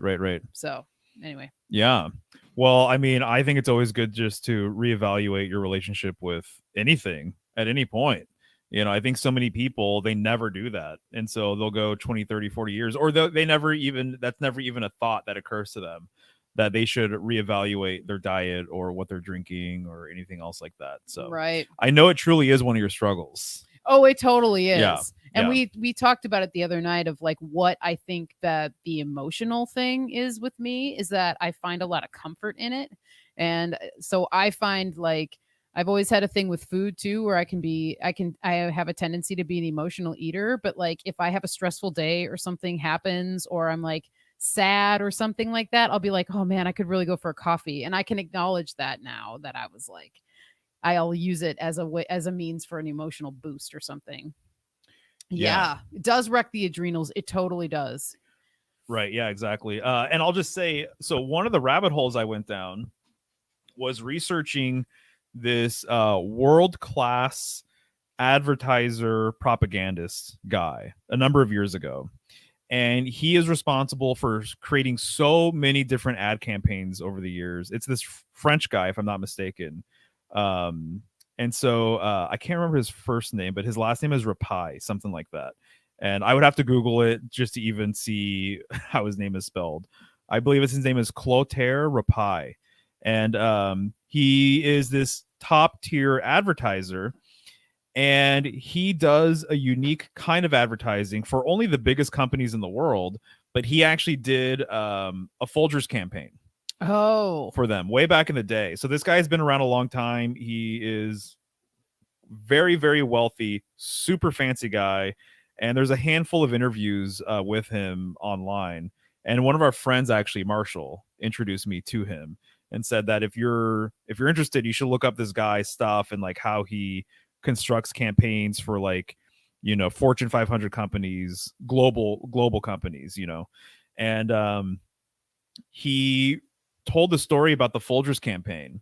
And this is the kind of research he does. So he is this type of guy where if he's going to create a campaign for a huge company, he makes sure that it's like targeted specifically from country to country. So as an example, an ad that works here in the US may not work in Mexico, or may not work in Japan, obviously, or may not work in Europe or whatever. And so he would do very specific campaigns for these companies and really drill home a message in a very subversive kind of way, because the best advertising essentially is like it's very subversive at its heart. mm-hmm. Kind of slips in under the radar. You almost don't even know you're being advertised to, or you let your guard down, and so you think you're getting one thing but you're getting something else. And so he was saying that based on his research, he realized that most Americans, their first memory of coffee is through their parents. Oh, I vaguely remember So this. he says that the first memory of coffee for most Americans is through their parents getting ready for work. Yeah. And so then he was able to figure out that most people's relationship to coffee isn't actually through the taste, because when you're young and dad's getting ready for work and he's making coffee, you're not having coffee. That's an adult thing, right? Right. But you were smelling the coffee. And so he built the whole entire campaign of Folgers smelling, you smelling your roast and you smelling your coffee. And so he said that we're going to develop a campaign where instead of showing people drinking coffee, they're only going to be smelling it. So then when someone opens the can, you hear that the air seal or Yep. whatever, the pressure, and then they're taking a whiff. And then when they brew the cup of coffee, they hold it up to their nose and then they're smelling the coffee. You know, they're just taking a deep inhale. And so that was very strategic. He said that we don't want people to be tasting it in the ads and tasting it, you know, in the commercials. We only want them smelling it. And this was done for a very, very specific reason. Yeah, exactly. Yep. He's the one who invented all that. My understanding. I don't know if that was like a thing, that slogan came before him, but from what I recall when I was listening to this stuff, he was the guy who said that everything has to be smell based, not taste based. Wow. And so he's kind of getting into the deep psychological aspects of your relationship with all this stuff. And that's what I was trying to tell you too with coffee stuff, is that you have to really, you almost have to go back to the source, Right. of like your first memories with coffee, what it means to you on like an emotional level, on a spiritual level, you know. And I think that most people who deal with any kind of addiction, they need to do that kind of work, you know. So if you're an addict of any kind, you know, you just have to go as far back as you can go, so that you can kind of uncover the origin maybe of this addiction and everything else. And there's some people, some deprogrammers calling it, they call it finding the strong man. So you want to find this first instance where this thing was introduced into your life or whatever. And unless you find the root of the thing, then it's going to be really hard to get over it. Yeah. You know, because if anything, you're just going to have a better understanding of why you might think this way or what have you. Interesting. Well, this is making me think of a handful of things, and I'm remembering the first time I ever had coffee. I don't have to explain that because it's whatever, but I am remembering the first time. And Yeah, exactly. I'm remembering it, with my aunt. But beside the point, going along with what Elsie King just said, Amanda Vollmer and Beth Martins did a great show a couple weeks ago all about the weaponizing of scent. And they talk about this. And Amanda Vollmer brings up the point of how, you know, when you walk into a coffee shop, it's the smell that makes you want the coffee. It's not necessary. And of course, if you're like jonesing for a cup of coffee or you wanted coffee, you're going to want it either way. But once you smell it, you want it even more. And so they had this whole thing where they talked about, you know, the weaponization of scents in terms of just like, laundry detergent and cologne and perfume and all of these unnatural scents that we're all bombarded with, whether we like it or not. And how subconsciously how it affects our minds, and also how it's affecting us physically and emotionally and everything else. So I highly recommend that episode. I know that it is on Beth Martin's channel, King's Hero Journey. You can find it there. And it was a really great talk. And they both had some really cool things to say about these topics. Okay.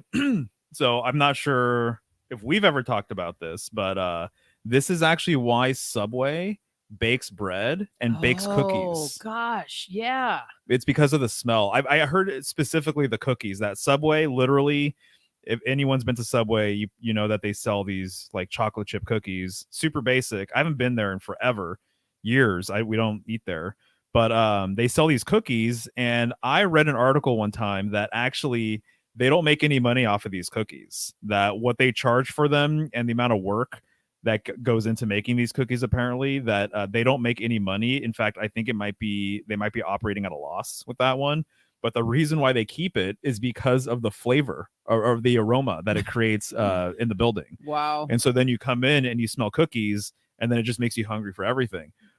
My understanding is this is why a lot of grocery stores also have bakeries, and that a lot of the bakeries are strategically placed so that you smell the baked goods. One of our home grocery stores back in California, their bakery was right there. You walk in and it's to the left. Yep. And my understanding is that they're actually trying to create the aroma of food so that when you're in there shopping, you know, you're going to buy more stuff. The whole thing about going to a modern grocery store, you're basically walking into a highly refined psychological operation. Everything about the modern grocery store is pretty much just to the nines with strategic ways to sell more shit to people. Oh, yeah. Essentially. Oh, yeah. And the smell thing is a really important aspect to it now. That's my understanding, at least. And so, yeah, you're right. And so, and yeah, Lucas, you're totally spot on with that. That's huge for sure. Yeah. Interesting. Oh, yeah, totally. So there you go. That's why you put the coffee on and bake bread when you want to sell a house to potential walkthrough buyers. Oh, yeah, interesting. Exactly. See, Lucas gets it. I'm not surprised Lucas gets it, but he totally gets it. Yeah. Wow. Oh, cool. Amanda's awesome. She's not too far from me, and everyone around here knows her. Oh, that's rad. Yeah, dude, she loves her. Man. I love that woman. She is one of my all-time favorites, and I hope someday to be able to interview her because she's just fantastic. And God, yeah, I feel like it's weird that there's people that you meet or you talk to or you feel like a kinship or something, and some of the things that she's talked about in the way she creates products and stuff like that, I feel like I have a crossover with her in certain ways.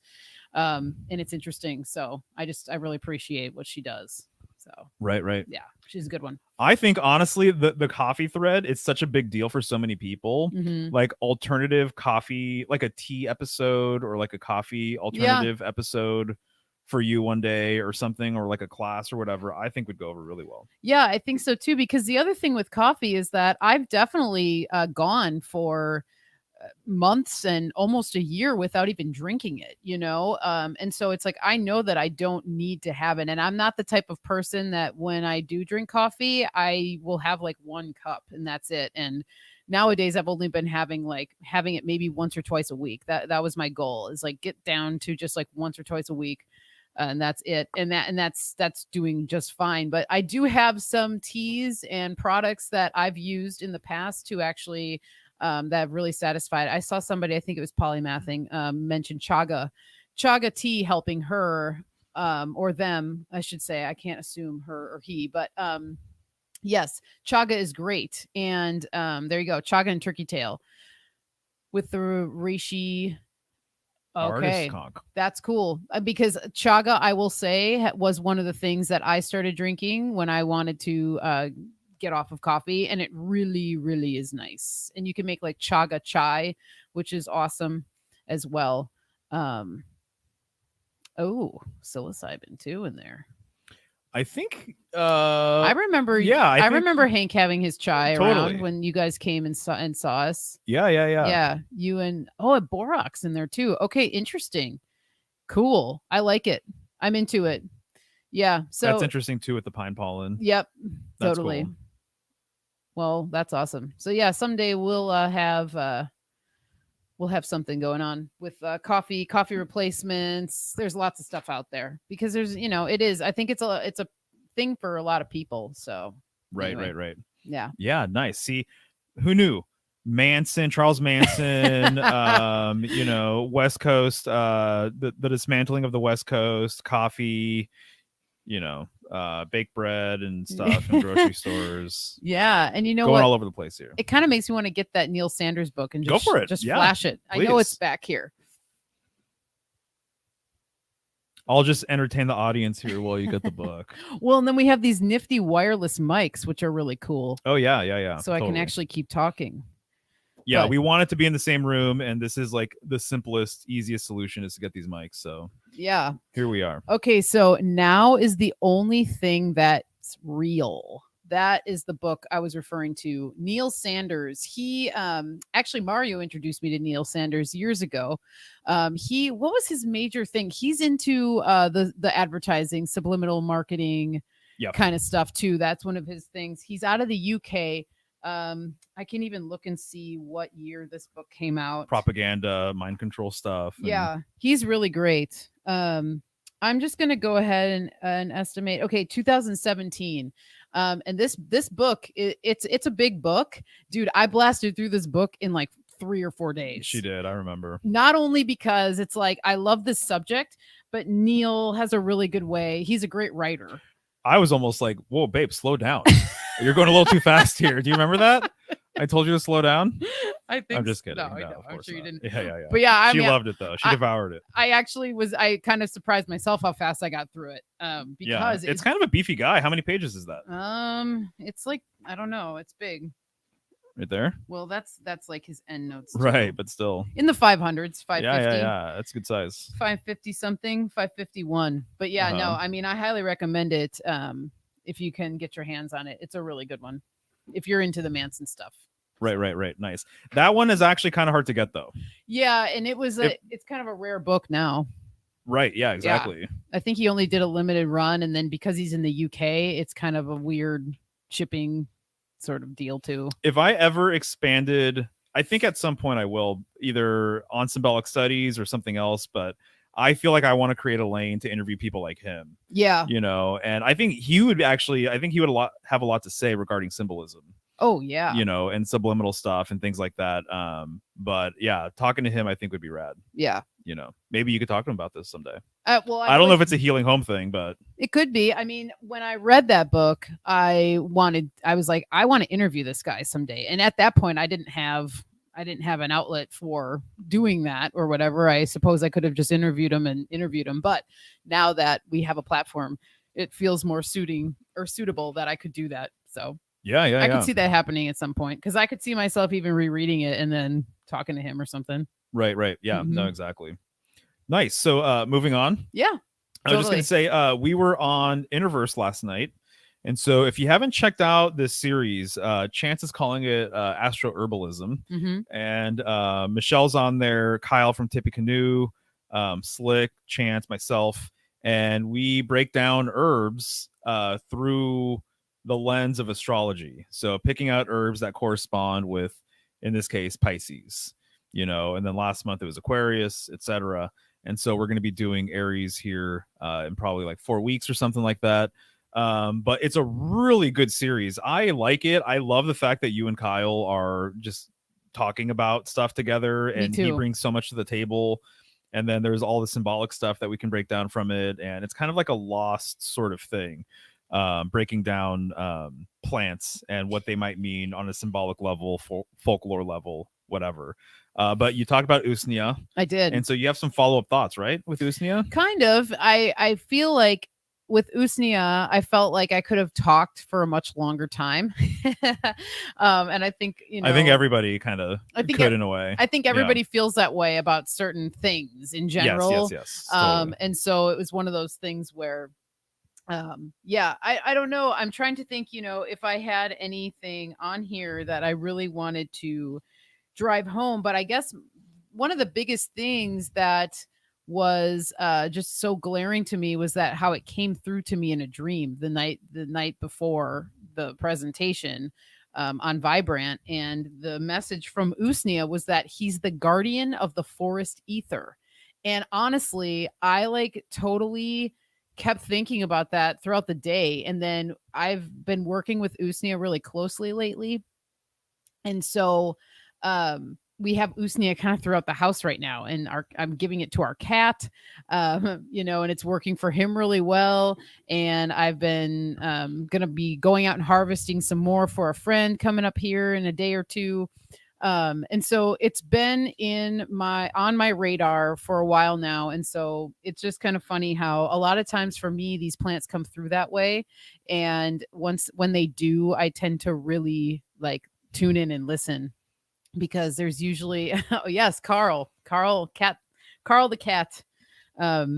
is taking usnea. And that's one of the things about usnea, we just get into it. It's really gentle, but it's very powerful. And so that's why it can be used for animals and children and people, all sorts of people, elderly people, people that might have sensitive systems or something like that. It's so gentle, but it's so powerful.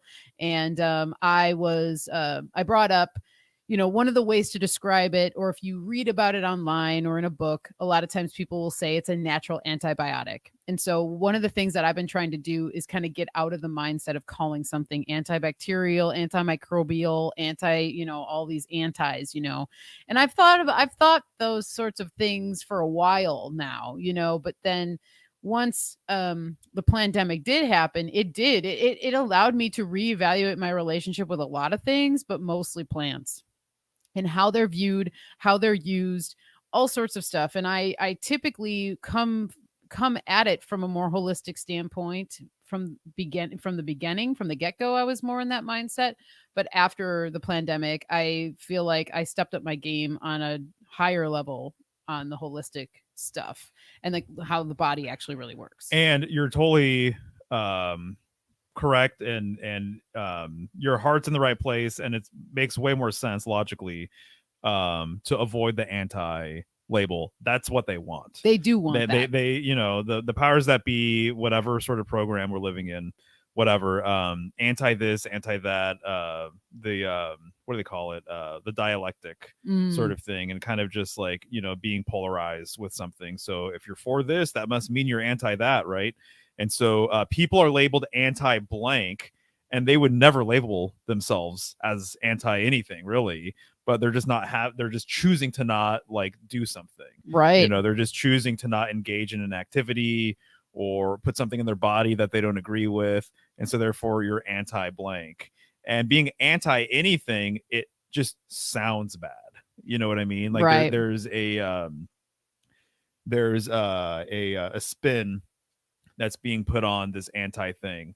And the whole idea, either you're for or against us and everything else, it's a very black and white way of looking at everything. And so I think kind of removing that from your vocabulary when it comes to health, I think makes a lot of sense for a lot of different reasons. Yeah, I think so too. And just like if the body does work in the way that I'm beginning to think it does and have been thinking about for the past handful of years, said if you're saying anti, you're already like putting this in your mind, And so one of the things that I did just a few weeks ago when I kind of went through a whole detox thing myself, and I hadn't had a head cold in a long time, and I got one. And one of the things I did was I changed I changed the way I even talked about it in my own mind. So instead of talking about like, oh, my body's fighting something off, I changed it to I'm working with something right now.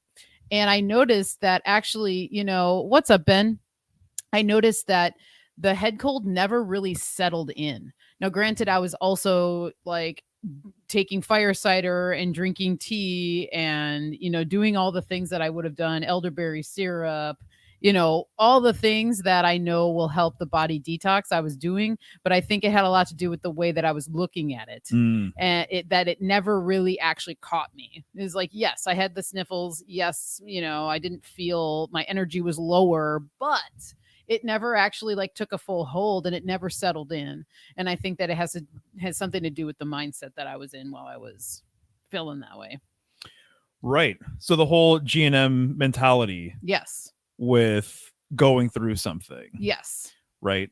Yeah. And how acknowledging it for what it is way healthier than what we've been taught in school and what a doctor is going to tell you and everything else. Yeah. Is that you're actually going through this is a necessary phase, clearly, that your body has to go through. And actually, it's a good sign. That's what I was just going to say. Yeah. You want to elaborate on that? Yeah. Just like what the whole deal is? Totally. Just the fact that like when you're having symptoms, whether it be a cold, a flu, a freaking tumor, that would be something more serious than just a cold or whatever, that it's actually a good thing. And it's actually a sign that your body is starting to heal. And it's so funny that Western medicine, mainstream medicine, the first thing they want to do when something like this happens is suppress it. And that's the last thing you want to do. And that's why I tried to teach, to retrain my brain and say I'm working with something instead of fighting something off, because then, and if you're fighting something off, you're literally fighting with your own body, which is going to lower your immune system, and it's Right. going to lower your just like vital life force in general. And it's not accurate. And No, it it's not. reminds me of the some of the Veda Austin stuff that Mm-hmm. Chance talked to her about regarding water and how, guys, I mean, most everything is made of water. Most living things, it's like we're mostly water. It seems as though there's the case to be made that matter comes from water, which is fascinating. And then air potentially being an aspect of water, ether, spirit potentially being an aspect of water. Yeah. And that and then also too, just wrapping my head around the idea that light basically gets turned into water. That water is like a condensed transmuted light potentially. That has been blowing my mind because Topher and Chance talked about this the other day. And so I've been really chewing on that one as of late. And I think there's a lot to be said about that. So if you're telling your body you're fighting something, I mean, you're creating a certain kind of environment. You're kind of creating a certain kind of energetic quality to your system, basically, by encoding the word fight, and that you're Yes. fighting something, and that there's something foreign in me that I have to get rid of, or whatever. And that's what Western medicine always wants to do. It wants to go inside your body generally and take something out of you. It wants to remove things. It doesn't want to work with anything. It just wants to open you up, charge you a lot of money, be invasive, and remove something literally from your body like you're a car. That's their solution for a lot of different things. And so the language you use and how you interpret the circumstance really is going to dictate a lot of things. And it reminds me a lot of the diagnostic shock thing as like the most extreme example of what can happen when you just listen to allopathic Western doctors and stuff. Yeah. So for those of you guys who don't know, and really this became much more clear to us as of late because we have a friend who basically thinks that this is what happened to his wife. Yeah. And that when doctors say you have 2 years to live, you'll never walk again. Things like that, when they make these big, bold statements, definitive statements, they're planting a seed inside of you. Because they don't know what they're doing anyway. They don't really know how the human body works on a bunch of different levels. So I don't trust them regardless. But when they say things like that, it ends up becoming a self-fulfilling prophecy that if you believe the guy in the white coat, then you are going to make that so.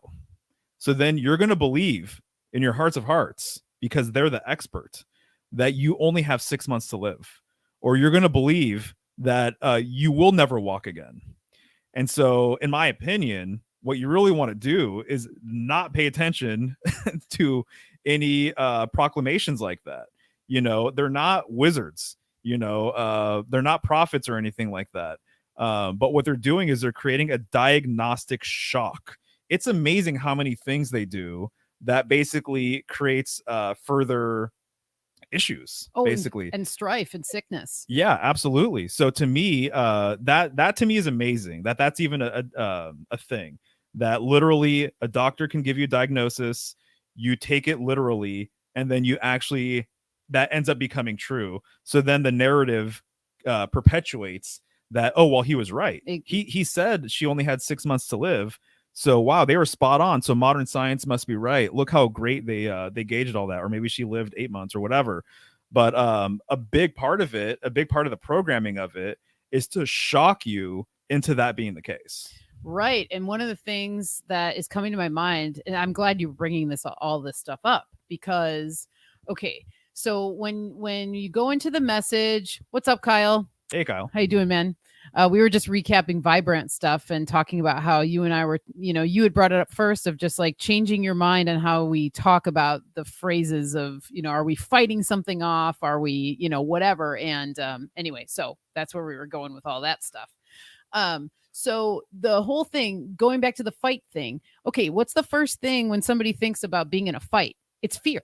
Mm. You know, so you're automatically going to go into a place of fear, which fear perpetuates more strife and illness and bringing down the immune system and all this stuff. And then you have, what's up, family fungi? Hey, hey. You have the diagnostic shock. And then the other thing that you want to keep in mind with that stuff is that we have a choice. You have a choice. So you have a choice to take the advice of the doctor that says you have 2 years to live. Ben Balderson and I talked about this on our episode when he injures his shoulder in his motorcycle accident. You know, they told him he would never be able to use. I can't remember if it was like if he wasn't going to be able to use his whole side of his body, or if it was just the shoulder, or if he would never be able to raise his arm past a point, you know. And he's like, no, that's not true, you know. And so that is the mentality that you need to take with these sorts of things. It's like, no, I'll be able to do this. I know I can because my body is built to heal. And I think that's the difference. And so it just it's a mindset thing and it's a belief thing. And the stories I've heard of people like who were diagnosed with like a terminal illness and they were given, 6 months to live. Usually the people that make it through are the ones that were like, yeah, I didn't quite think that was the case. Exactly. So I went home and I did some research and I empowered myself. Yeah. And then they maybe like brought a family member on board, or a family member maybe was like, hey, I'll help you with this. And then what do you know? Right. They surpassed the point of what the doctor said, and then they're surviving and thriving. And that's how it goes. And so just like with anything, we have choice, and I believe that we have free will. And because of that, it's like we're given this gift to allow us to come out of these prisons that are set up for us, and that we can sometimes even find ourselves in, depending on where we're at in our lives and the programming that we've gone through and our upbringings and all these things. And so, yeah, it's a interesting journey, and it's something to keep in mind. And so it's something I've been trying to train myself, Yeah. over the last year. I've really been working on that, and sometimes it slips in, but you got to just move forward, keep acknowledge, going. maybe how you can improve or what have you.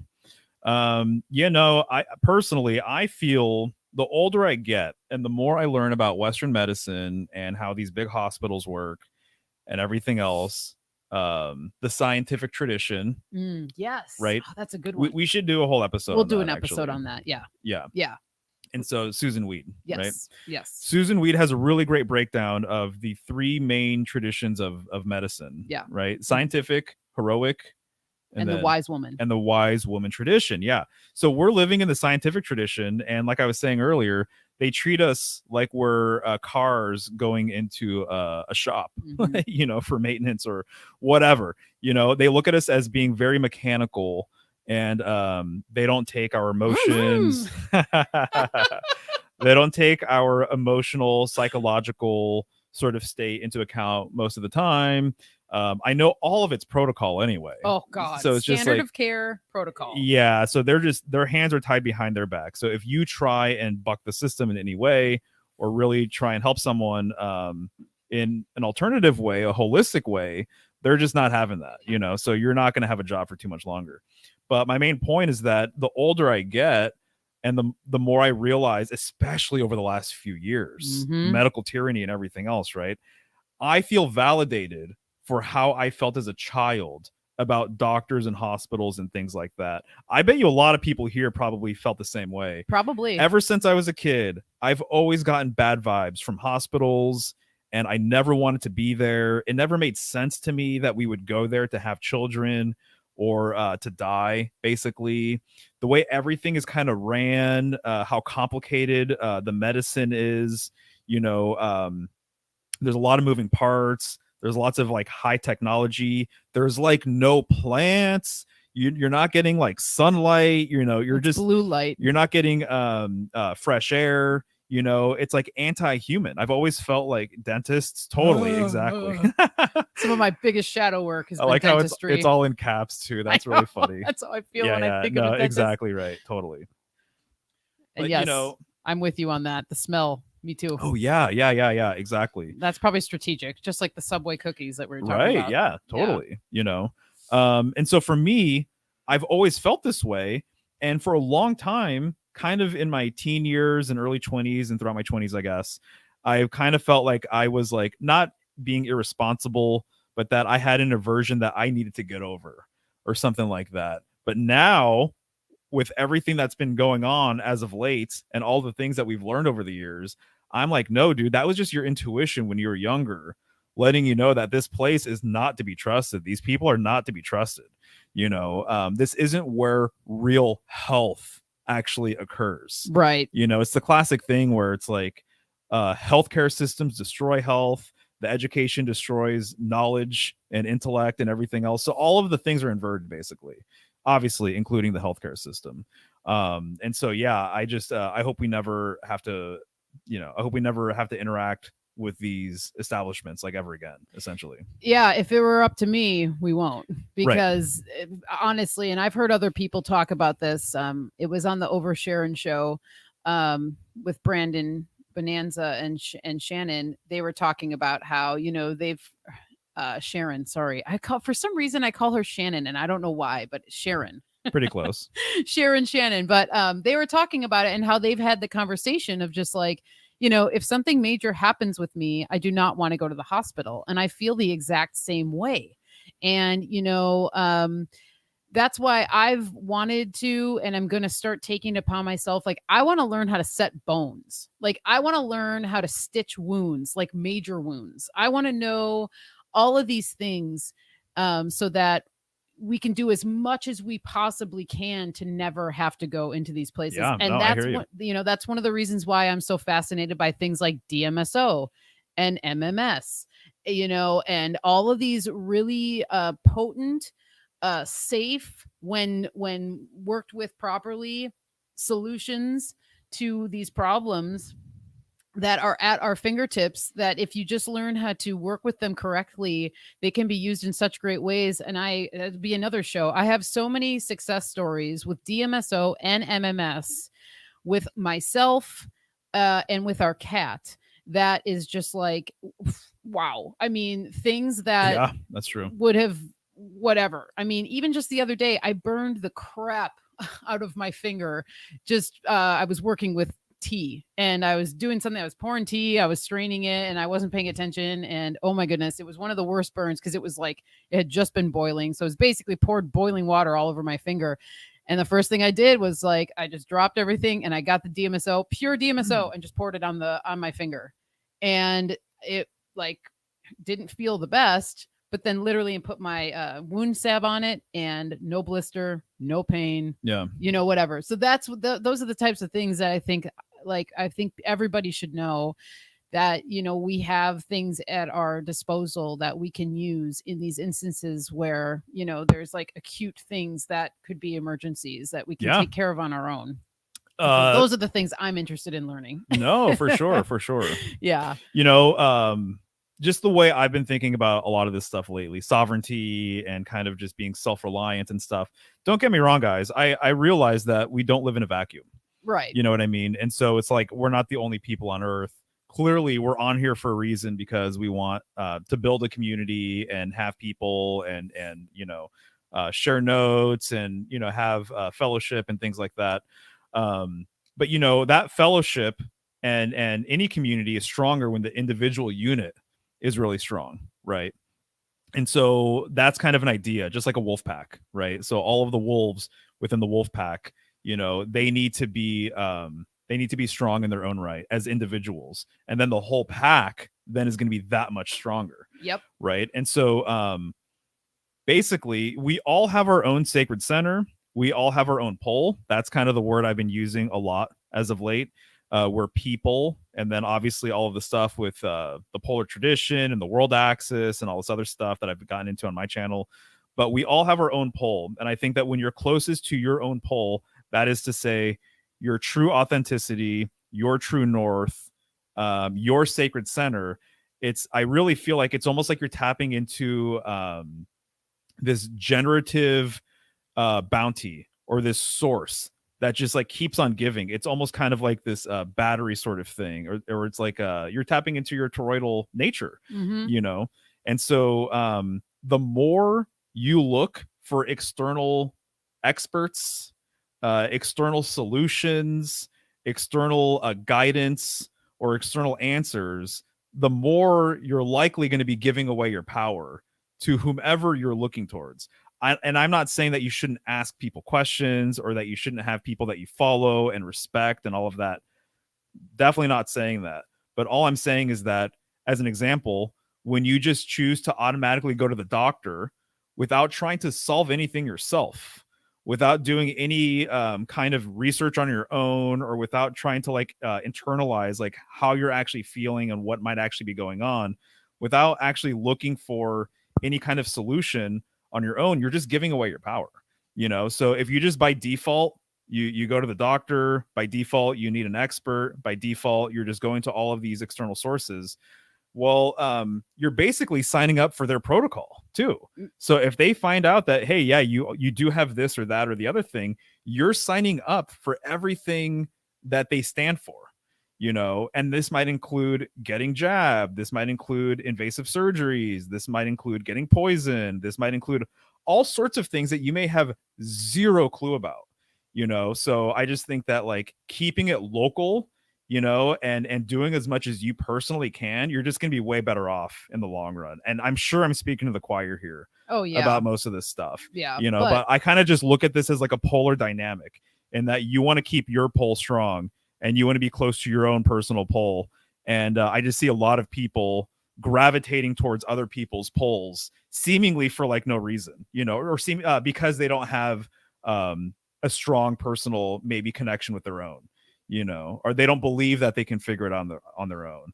They don't believe that they can heal their own wounds or anything else like that. Well, if you don't believe that, then of course you can't, you know, because it all starts in here first. Right. And so if you don't want to take some of these things into your own hands, then you're signing up for all of their solutions, which quite frankly aren't really solutions. Actually, No. they're being sold as solutions, but they're actually something else. There's something way more subversive going on. Yeah. And it usually creates more problems, and it's like this cascading, you know, sort of thing. And animals, you know, domesticated animals are really under attack too, as well, you know, taking them to vets and all the vaccines and the procedures that these animals are put through, and then they're animals, so they can't speak to us verbally, but you know, if you have the intuitive sense and the knack about you, you can sense what they're needing, or they what they want, and they communicate with you in different ways, you know. And so it's just the allopathic way of treating animals and humans is just totally backwards and breeds disease, really, in my opinion. So Yeah. it's a dangerous zone, you know. And that's why, and we've been talking about this lately. I brought this up to a couple people at a potluck we were at last week, but or the week before, whenever it was. But just like how you have a threshold, if you are in the, or if you're choosing to go to the Western route, there's like a threshold of time. Oh man, the things they've taken away and made us have to go for the vet. Yes, go to the that's vets the other for. thing. They Totally. funnel you through these channels, obviously. Oh Yeah, my yeah, God. yeah. Exactly. Yes, it's crazy. And so yeah, it's like the vet thing. Oh my God. I highly recommend people who have animals, like have a couple bags of fluids around, like the saline that they would administer to an animal, because a lot of times when animals get sick, a lot of times it's like dehydration. You have a cat that's not drinking or eating, you know, for days, or a dog or whatever. It's just like, well, a lot of times if you can get them fluids, you know, underneath their skin, most of the time they'll come back, and then they're at least back enough where they have an appetite again, because they're rehydrated. And that's been our experience with our cat, where now we have a bag of fluids for him. So if he has something that goes on and he maybe is lethargic, or he hasn't eaten or drink, you know, had water or something, it's like, well, let's give him fluids. And then you give him fluids, and within, you know, a couple hours, sometimes they're eating again, you know. And so it's just these little things that we're not taught. And then again, yeah, that it's just like, what is going on? We're having to go to these places. But you have some sort of window that you can get out of the allopathic medicine there's like a window of time and procedures that have given that you can have 1 foot in and 1 foot out. And then there's that one last procedure that just locks you in. Mm. And I think dentistry works that way. And, we talk about this a lot because, like, as I said earlier, one of my shadows has been dental work. Yeah. I went a long time in my life where I ignored a lot of stuff. And then I ended up, like we were saying, when 2020 was like lifting the veil, one of the things during 2020 was all the stuff I ignored in my mouth was like, well, now you're going to have to deal with it. And so there it was, and, because as a young child, I went to, I was taken to a dentist and I was given fillings and all this stuff. It's like, once you're in that system, there's very little things you can get out. You can start to take care of yourself in different ways, but once they start drilling and filling and doing all this stuff, it's just like, oh man, kind of like almost like the damage is done in certain ways. So it just becomes this vicious cycle, Yeah, So, no, exactly. Anyway, but do you think it would be worth sharing? Because I feel like it's an interesting story, and it kind of speaks to some of the things we're talking about, but with Max. Oh and my what happened God. there. Yes. And it's fresh too, so It's pretty fresh. Yeah. Okay. Yeah. You guys want to hear an animal story? it basically it's I think it speaks to a lot of the things we're talking about, as I just said. But this just happened to Michelle's family. Yeah. So this is a perfect example. I can't believe this is even the deal, but go for it. I'm still my mind is still blown. So, okay. 2 weeks ago, maybe a week and a half ago, my mom called me and she told me that they had to put their cat down. His name is Max. Really loved Max. He was a great cat. And my mom said, yeah, he was really sick. He was peeing all over the place. He was lethargic. We didn't know what to do. They didn't, what happens to a lot of people, they don't want to pay a big vet bill. They're afraid. So I couldn't believe it, but they decided that they were just going to put him down. And I wasn't informed of this until after it happened. Right. So my mom tells me this. Of course, I mourn and I'm like, okay, bye, Max. It was nice knowing you, sort of thing. So I get a call from my mom yesterday and she said, okay, I have a crazy story. I almost don't even know how to explain it. My mom is very, she's a lovely woman. I love her, but I can just tell when there's something that she can't hide her emotions, a lot like myself. And so she's just like, okay, I have a crazy story. I don't know how to say it, but so basically Max is still alive. And I was like, wait, what? And my first reaction in my mind was like, wait, did the euthanization not work or something? And long story short, my stepdad had taken the cat to the Humane Society. And the Humane Society, they said, my stepdad said, okay, we can't handle this sickness. We're not sure what it is. We would like to have him euthanized.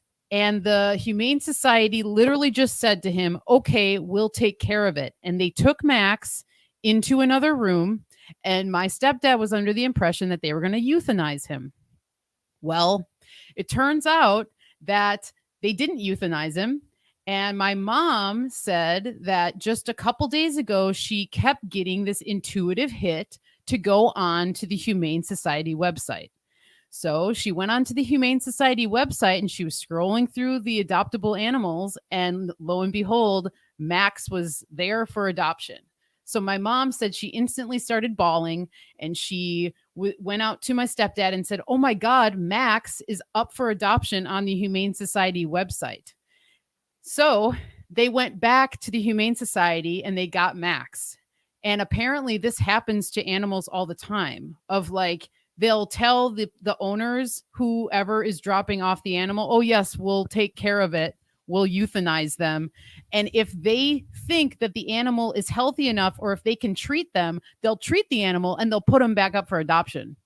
So, and once you sign the paperwork, you sign the animal over to them, you're basically giving them the right to do whatever they want with that animal.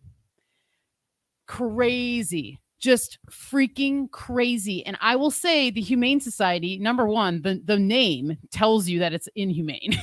So yeah, right. They're sitting there saying, oh, Humane Society, blah, blah, blah. No, they're not humane. Okay. I've always had that hunch about them. But to know that that's what's going on. And then my mom just said, then, of course, all the guilt comes through. And she's just like, I can't imagine he was there for a week and a half. He didn't know what he was doing, blah, blah, blah, what's happening to him, all this stuff. Well, Max is back home. They did not have to pay for him, which is interesting. They gave Max back to them. But one of the funniest things too was that apparently my stepdad Jim, he walked into the room where Max was, and Max looked right at him and ran right up to him. And the lady that had taken Jim into the room goes, "Oh boy, he sure likes you." I'm like, "Yeah, no shit." They freak. It's his cat. And so, anyway, just a little story that blew our minds.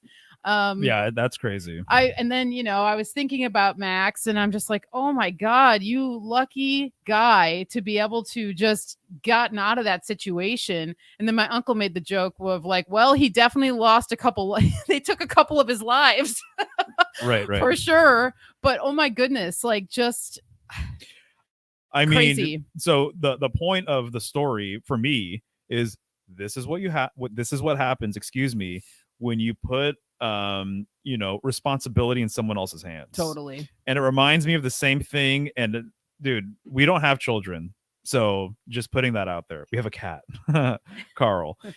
But to me, it's like if you're gonna have children, and I understand the way the system is set up, having to work and all this other stuff. But it's like if you're raising children, but then you hand them off to somebody every single day for years and years and years, you're not actually raising them. You're letting the system raise them. Yeah.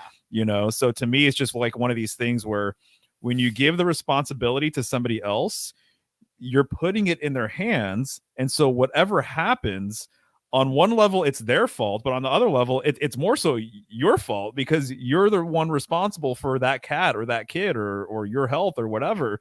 So if you go to the Humane Society, if you go to a hospital, once again, you're playing their game.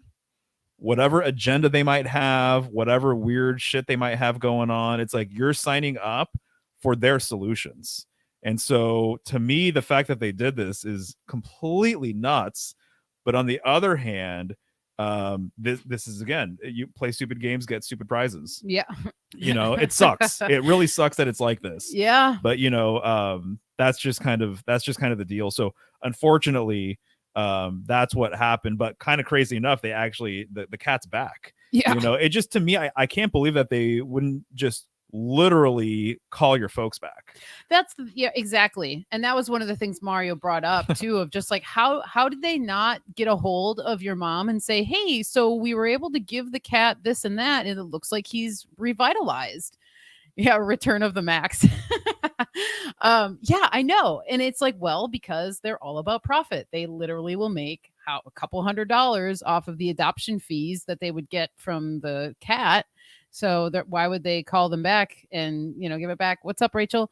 So anyway, yeah, just a little story. So just a reminder, these organizations have totally different objectives and agendas behind them. And as I said in the beginning of the story, I've kind of always known that with that one. There's just something off that I've felt with it. So right. And I just have to say, so Kyle has been talking about, a few people are talking about dentistry. Oh, let's do it. In the chat. And I just think whether right now or at some other point in time, I think it would be cool to hear Kyle's insights regarding dentistry. And we know so many people.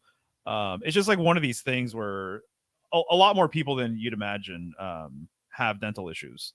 And so I feel like it's just all the time. I feel like we or one of our friends is going for oral surgery, or they just, something fucked up happened, or whatever. So that is definitely a thing I'm interested in learning more about. I know you're interested in learning more about. So yeah, maybe there's a show about that in the future. I'd love to do a show. That. And it's one of these things too, where it brings people a lot of fear and a lot of discomfort. Understandably so. Yeah, and it's like a vulnerable place, and obviously anyone who's ever had any sort of dental pain can attest to it is some of the worst pain you can sometimes ever experience. I know that's been my experience of just having things that have brought me to my knees in terms of pain. Right.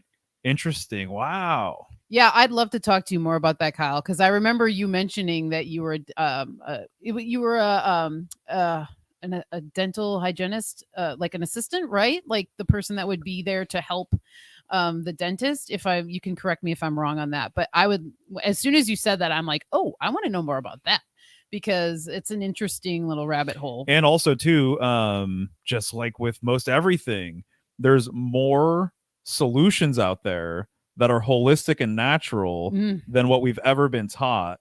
And even in the alternative community, I think a lot of these things still aren't really talked about that much. Some of the yeah. potential solutions, right? Oh yeah, no, and I even just right off the top of my head, and I'll just say one of the things I have a book back here that I could grab that's really great. But one of the things that I've been doing for the past probably 3 years now is literally just a salt brine rinse every single day, twice a day.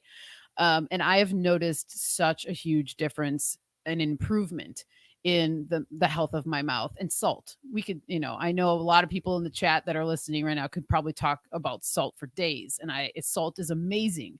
And literally making a salt brine rinse and doing that twice a day is seriously so beneficial, and it really improves the health of your mouth and your teeth. And I can attest to it because I do it, and it's really great. So that's one thing that I will start off by saying.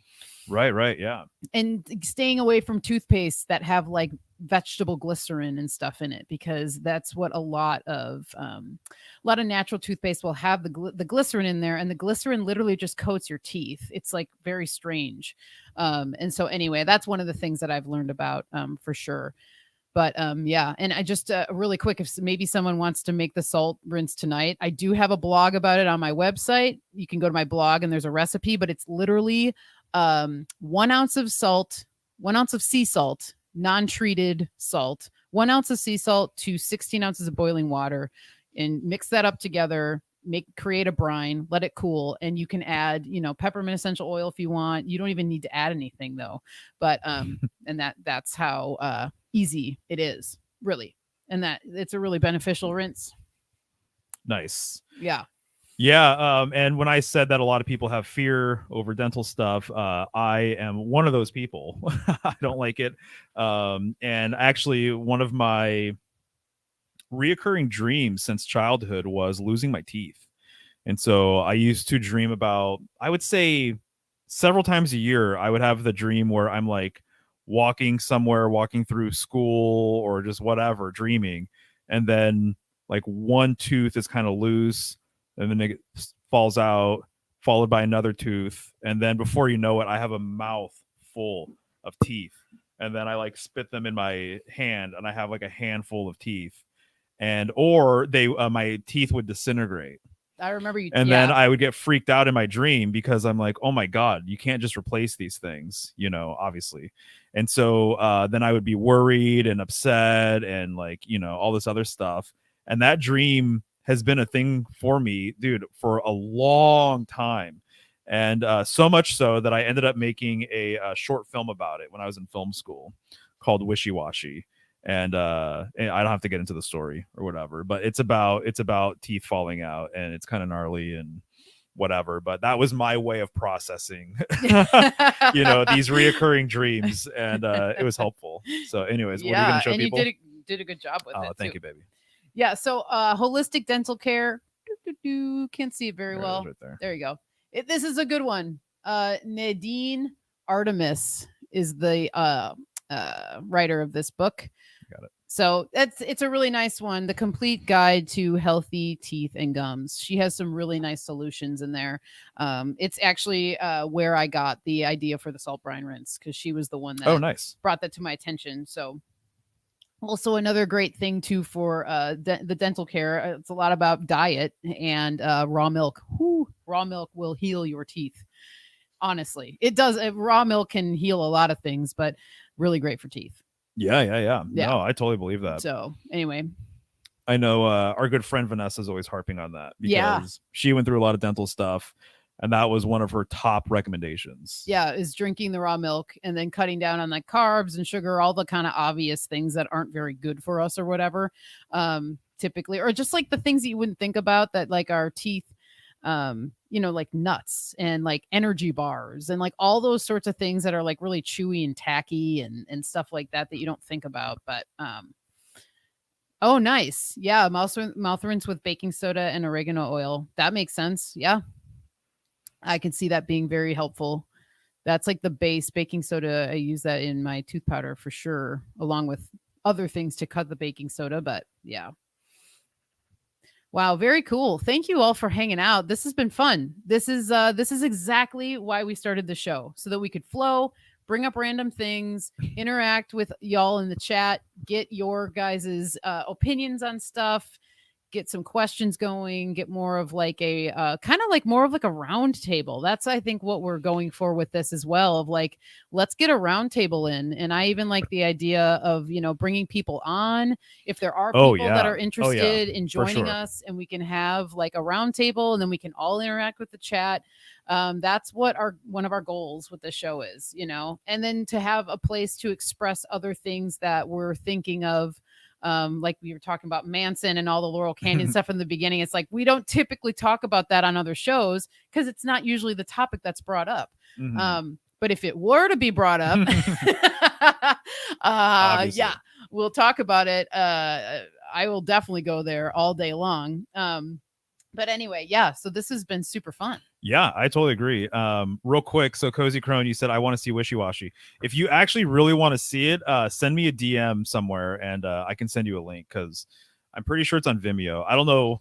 I mean, if I want to send it to a lot of people, I guess. I think people who want to see it. If anybody wants to see it, I'll send them a link, I guess. Yeah, this guy underrates himself on his abilities a lot, and so he's a wonderful artist in so many ways, and so I'll encourage him to open up the floodgate on that one and share some of his film stuff with people because yeah, it's pretty cool. And I know at some point he'll be making some long form documentary movie. It's the sense I got from him ever since we met.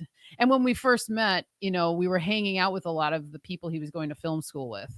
And I just saw, and as a person that was just getting to know him, I saw something different in him on a lot of levels. But even amongst all of these brilliant minds and people who were making films, I just saw you were just a cut above.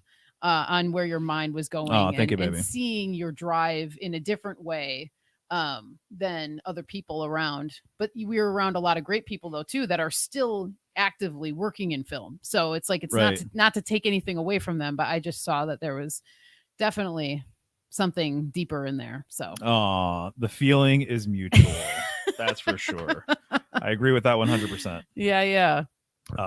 Nice. Well, shall we wrap it up, or do you think that there's something else you wanted to talk about, or what are you thinking? I don't think so. I mean, I think we kind of got through everything, unless there's something, if anybody in the chat has anything that they wanted to pick our brains or mention something that somebody else said in the chat, throw it up there. Otherwise, yeah, we can probably conclude and, Yeah, let's hang for a bit, see what's going on in the chat. If you guys have any recommendations or questions, I know obviously we're like checking here, but we didn't address everything. So if there's a burning question or something for either of us, have at it. But otherwise, this has been really cool, and yeah, I'm having fun. I know, me too. I kind of like actually not having the headphones. Me too. And then I like holding the mic, and then just actually being a little bit further away from the computer too than usual. Yeah. And I usually stand up too, and so I feel like all of that stuff, it's great, but this is also really great. Yeah, it's fun. I liked actually the fact that I could walk to the bookshelf and then have the microphone. Yeah. That's totally kind of cool. So anyway, but yeah, well, right on. I mean, we're going to be doing this every Thursday, so we'll be able to come back next week and, maybe we'll have like a presentation for you guys and things like that. Totally. Hank, thanks for swinging by, dude. You're awesome. Okay, Friday's Australia, so it's last Thursday from here. Nice. It's funny. The name. It's not like we're not going to explain it every single time, but there was an event in Portland called Last Thursday. Oh, and yeah. It was every last Thursday of the month in the summer. And so we actually started last Thursday, which was the last Thursday of February. And so we started during last Thursday, thinking that we would do it once a month. And then we just decided that we should just open it up and basically just go live on your channel and not necessarily have it be behind a paywall on Patreon. And so that's why we're here. So it's like, Yeah. let's just do last Thursday, every Thursday. Why not? And last Thursday in Portland was freaking awesome. Yeah, totally. Thank you, Rachel. Rachel, you're great. You rock too, my lady. Seriously. Lucas, if you guys haven't seen the 2 episodes I did with Lucas on Symbolic Studies, check that out. He definitely brings a different angle with everything, which is very much appreciated with the polar tradition and the triune god sort of stuff. And so I think that's a worthwhile watch if you guys haven't checked that out. And then Jake, what's up, dude? Thank you so much for hanging and just being super supportive, man. I love everything that you're doing. Yeah, it's awesome to see you back in the game. Yep. Oh, yeah. Can we get the Manson lowdown? Maybe a little teaser. Oh, well. Yeah, I mean, she kind of, I don't know if you were here, PK, earlier on. We talked a little bit about Manson. Yeah. But there's a lot of details that I think we could go over at some point in person. Obviously, we're in person. Yeah. But with these guys. And I think it'd be pretty interesting because I haven't really, it's a different, this community, obviously, I feel like generally the community is focused on like solution-based sort of stuff, which I love and appreciate, obviously. And so there's a lot of things having to do with some of this material, though, that we've just never expressed because it's really not the right platform. Yeah. You know? And I think also because it was something that we learned really early on in our journey of tapping into this. And as we said in the beginning, like we've been looking into this type of information and the truther stuff or whatever. I mean, it's been over a decade, so we've been in these weaves, in the weeds, in the weird kind of stuff that we all find ourselves in. And we were fortunate enough to have a group of people in real life that we ended up meeting and communing with and still see to this day that we could talk to about all this stuff. So a big outlet for us was that group. And, Manson was one of the first things that I jumped into because I was such a fan of the 60s. And it goes into even a lot of the other things in the 60s, like the Merry Pranksters, the acid tests, Ken Kesey, Timothy Leary, all these people, the Grateful Dead. It's like there's so much to explore there. Altamont. Yes, the Altamont concert with the Rolling Stones and then the Hells Angels. That was another huge rabbit hole I went down because the Hells Angels are all tied up with Manson. So for me, it's like it's Manson, but it's like that whole era. It's the whole era. That really fascinates me. And I went down a huge acid LSD rabbit hole, back in the day. And, the amount of acid that was being handed out on the street, these kids would go to like the San Francisco Free Clinic and they'd be given all sorts of drugs to like literally hand out on the streets. And there's a documentary, you can still find it on YouTube. It's just called Revolution. And I just rewatched it like about a month ago. It's called Revolution. It came out in like 1967, maybe. Just type it into YouTube and you might find it. But it's literally, it follows a girl. And she talks about how like, oh yeah, I just came from the clinic. They gave me all this acid. You want some, man? And she's just like handing out, tabs of acid. And they used to just sell it for like $1 or do whatever. So it was a whole strategic thing. Woodstock. And Woodstock was essentially an open air experiment, guys, which really should not be a surprise to most people. But it's a whole thing. I mean, we should just do a 60s night sort of thing. This is more her world. She just sucked me right into it, though. And so there's a lot of things that really they're important to know because they laid a foundation, I guess, for other things to kind of happen in subsequent decades. But it was such a powerful, pivotal decade that it's worth analyzing. And because she grew up like really admiring some of these artists and stuff, I just think it's really interesting that you completely flipped. Not that you like can't listen to this music anymore. Oh, I'll still get down. Don't worry. Yeah. But I can see you read between the lines. Now I can, now I know that like, oh, wow. Okay. Well, I still love me some Doors and all the greatest, artists of that time, but Right. So we should definitely plan on that. I think that would be a good one. yeah. Awesome. Thank you, Cozy Crone. Yeah, and another thing, if you guys are interested in that subject, watch the Woodstock documentary. You can probably find that on YouTube too. But there's a scene in there where there's two guys and they start running towards the cameraman and they're like, hey man, they've been cloud seeding for hours, man. And there's just these two hippies, right? And then the cameraman points up to the sky and no shit, there's chemtrails in the sky. And the two guys are like, they've been cloud seeding. We've been watching it, man. And then, dude, couple scenes later, what is it? Massive downpours, all the mud, all the shit. And it was just like, whoa. And it's just like one of those moments in the documentary that I don't know if they strategically kept it in there for people like us who have eyes to see or what the deal, but it's like so telling. And then one of the other things that we remember or we noticed in that documentary and, in the album of Woodstock, you can buy, I used to have it on vinyl, it's like a 4 vinyl thing or whatever. But almost every artist that goes up there is trying to get the crowd to interact. Oh yeah, that every was so single obvious. artist was like, and Country Joe and the Fish is a big one because he does his I can't remember the song now, but it's Give Me an F, give me a U, give me a C, give me a K. What does that spell? And it's just like it's all about the crowd interaction. So it's really interesting to see the psychological games that were played there. It's so clear if you study MK Ultra stuff and psychological operations and whatever. It's so obvious that Woodstock was a psychological operation, and they're still happening today. Oh God! And then we could even talk about our experience. Oh.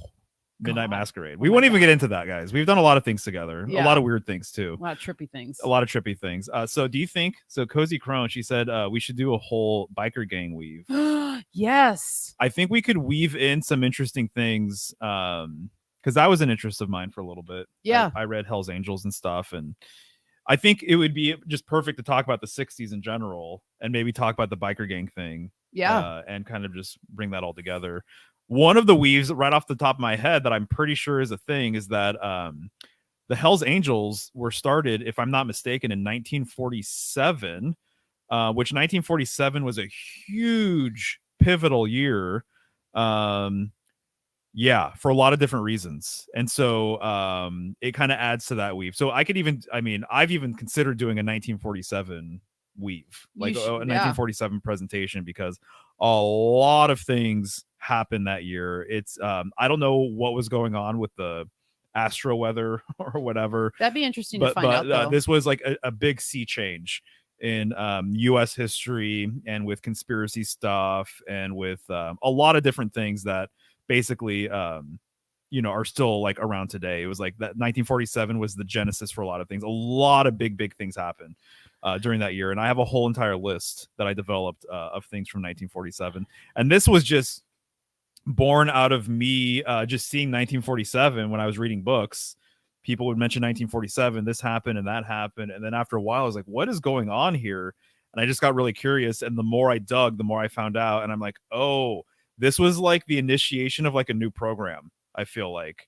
And so anyways, we can get into that sometime. Well, and correct me if I'm wrong, but I think the Hells Angels was an Air Force thing. Yeah, a lot of or a lot of people who were just out of the Air Force. Yeah, so that whole thing. And I just have to admit too, like the biker game thing really fascinates me because I have a fascination with motorcycles.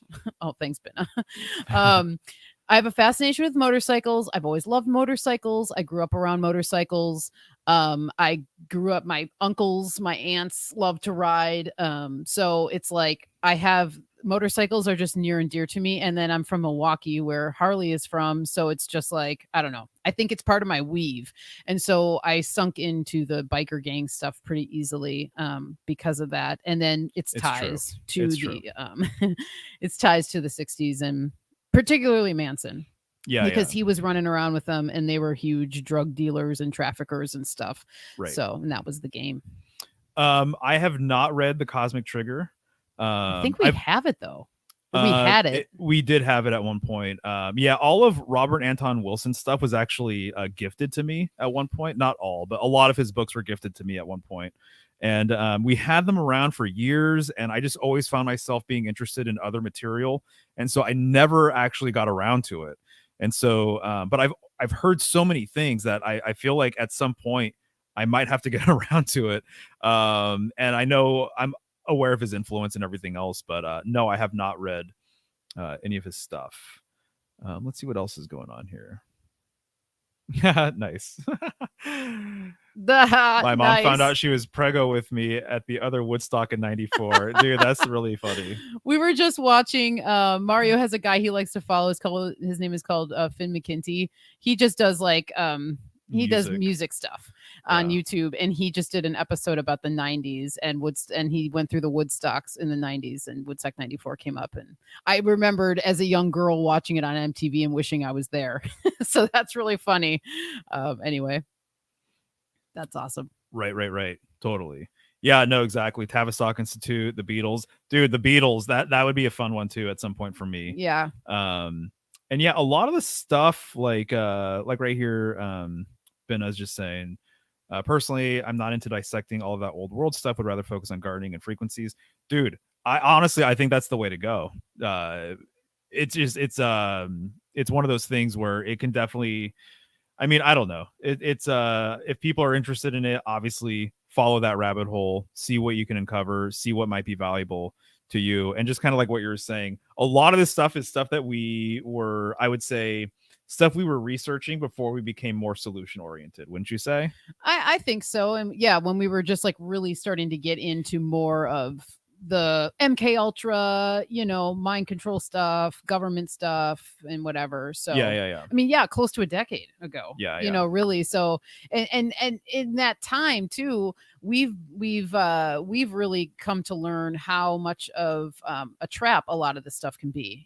Too, because you can get stuck in these these cycles of looking into a lot of this stuff and then like obsessing about it or whatever, because eventually you just have to accept that this is the way it is, and these sorts of things go on, and whatever, this is like the world we live in, and integrate it and then know what to look for and what to focus on and where to not put your energy, where to put your energy and stuff. And it's been a really big part of our personal development to learn this stuff. Yeah, I was gonna say that too. Yeah. And so for me, I'm super grateful for all of it, and I can riff on it because it was such a big part of my life, and was really transformative. And like I said in the beginning, it was a huge paradigm shift for me. Just the same thing as like, you find out some of these bigger concepts and you're like, whoa, okay, now I have to look at everything in my life and reevaluate it. That's how some of this information was for me. Totally. I would say for most people, I even feel this way about the stuff I'm like currently really passionate about. It's just like, if it's not speaking to you, then that's pretty much like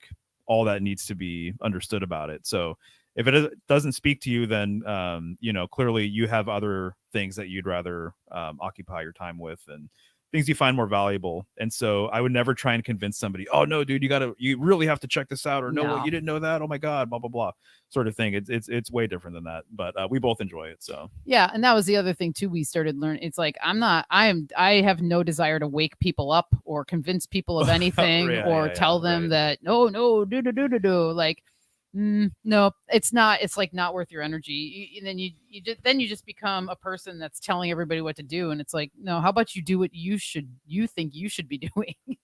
So anyway, spring is coming fast. I got seeds planted yesterday. It felt really good. Yeah.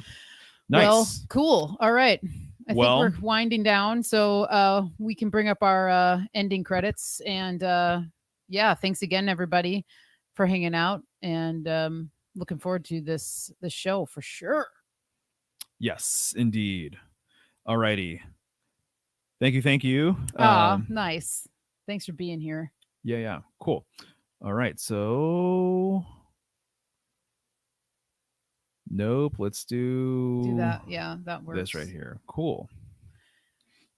So in case you guys didn't hear, we're doing this every Thursday. Last Thursday, every Thursday. What do you know? Yeah. So next Thursday, 6 p.m. I really want to keep to this schedule and just be consistent with it. And I had a good time, and this is really fun. So this is what's up for now. Oh yeah. So we have a P.O. box, and actually it's really funny because I've had this P.O. box for such a long time, almost 2 years. And so this PO box rarely gets used, yet I pay for it every month. And so to me, I'm just like, wait a second. I'm like, why don't I actually advertise this more? And so I'm starting to advertise it. So if at any point, for whatever reason, love letters, hate mail, No hate mail. Well, I mean, if I'm you just really kidding. They're not going to send us hate mail. But if there's anything that you guys feel like you'd want to send physically via snail mail, that's how you can do it. PO Box 930, Carson, Washington 98610. Hopefully, I don't know. It'd be cool if somebody sent us something, anything. You know what I mean? Junk mail, whatever. I don't know. Well, we get plenty of junk mail in there. I'll clear it out every once in a while. I'm like, That's okay, true. That's true. All right. Home Depot ads and what have you. Yeah. And then you have a show on Tuesday.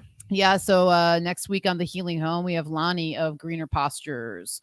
Great woman who is doing a lot of lovely things when it comes to homesteading, homemaking, food preservation, fermentation, pantry organization, teaching people how to, do meal planning in a really efficient way. She has a lot of stuff to offer. So I'm really excited to talk to her next week on the Healing Home.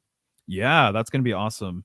And thank you for saying this beautiful thumbnail, by the way. I made it last night, and the inspiration is literally just our environment around us. This is very similar to exactly what we live like right around. So this just reminds me of home pretty much. Me, as soon as I saw it, I was like, wow, okay, that's awesome. It looks just like something out on a hike. Yeah, exactly. Patreon, patreon.com/the healing home. If you feel like supporting us, because I've said this before, but any support that comes our way, it's supporting both of us.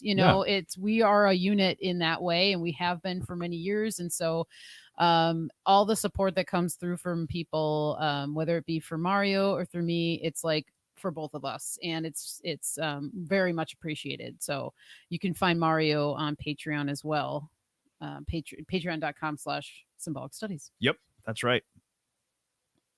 And then anyone who tuned in on Tuesday, you may have already seen this, but just throwing up my menu once again for anybody who's interested. Still have the horseradish fire cider that is from the full moon offering from last full moon, which will be coming to an end soon, but so that's still available. I had a huge weave with cannabis this week on Tuesday, so I'll just shout out my CBD and St. John's wort massage and body oil, CBD cannabis root and white willow bark salve, and then my CBD body whip. So just continuing on that cannabis weave.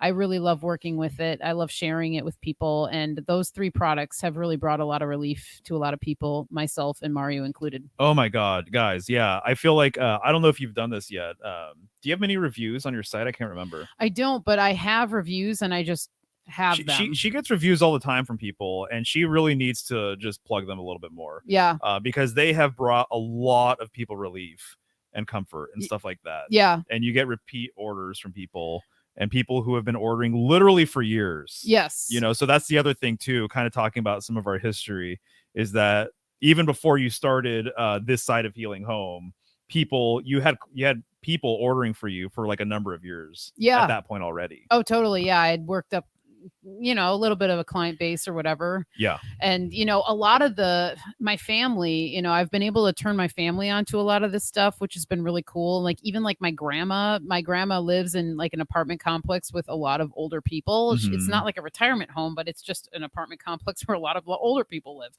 And I've gotten a number of my grandma's friends that I've been able to show them some of these natural remedies, and they really help them so much.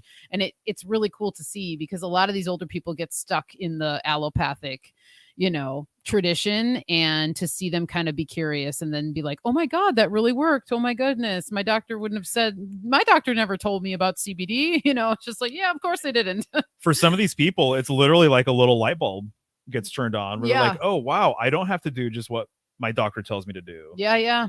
Or whatever. And that there's actually like other solutions out there. And people can feel the love and stuff with all the things that you do. Just real quick, awesome, dude. Davin, that would be perfect. Oh yeah, that's what I'm talking about, man. Heck yeah, we'd love that for sure.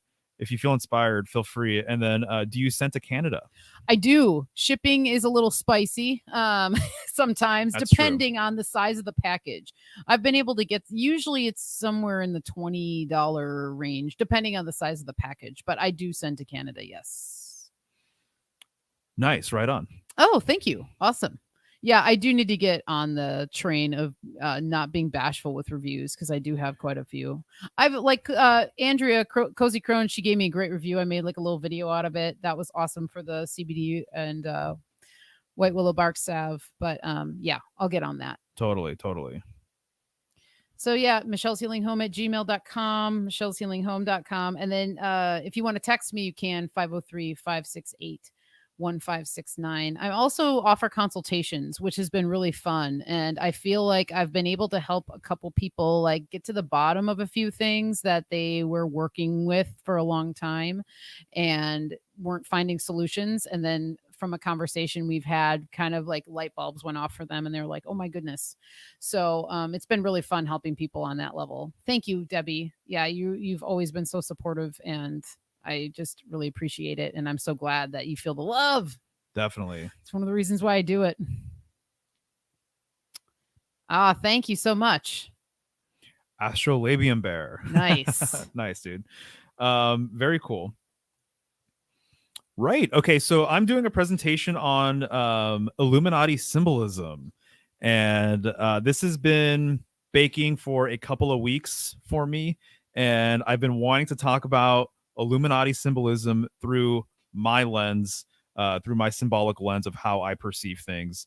And so originally I was planning on doing this tomorrow.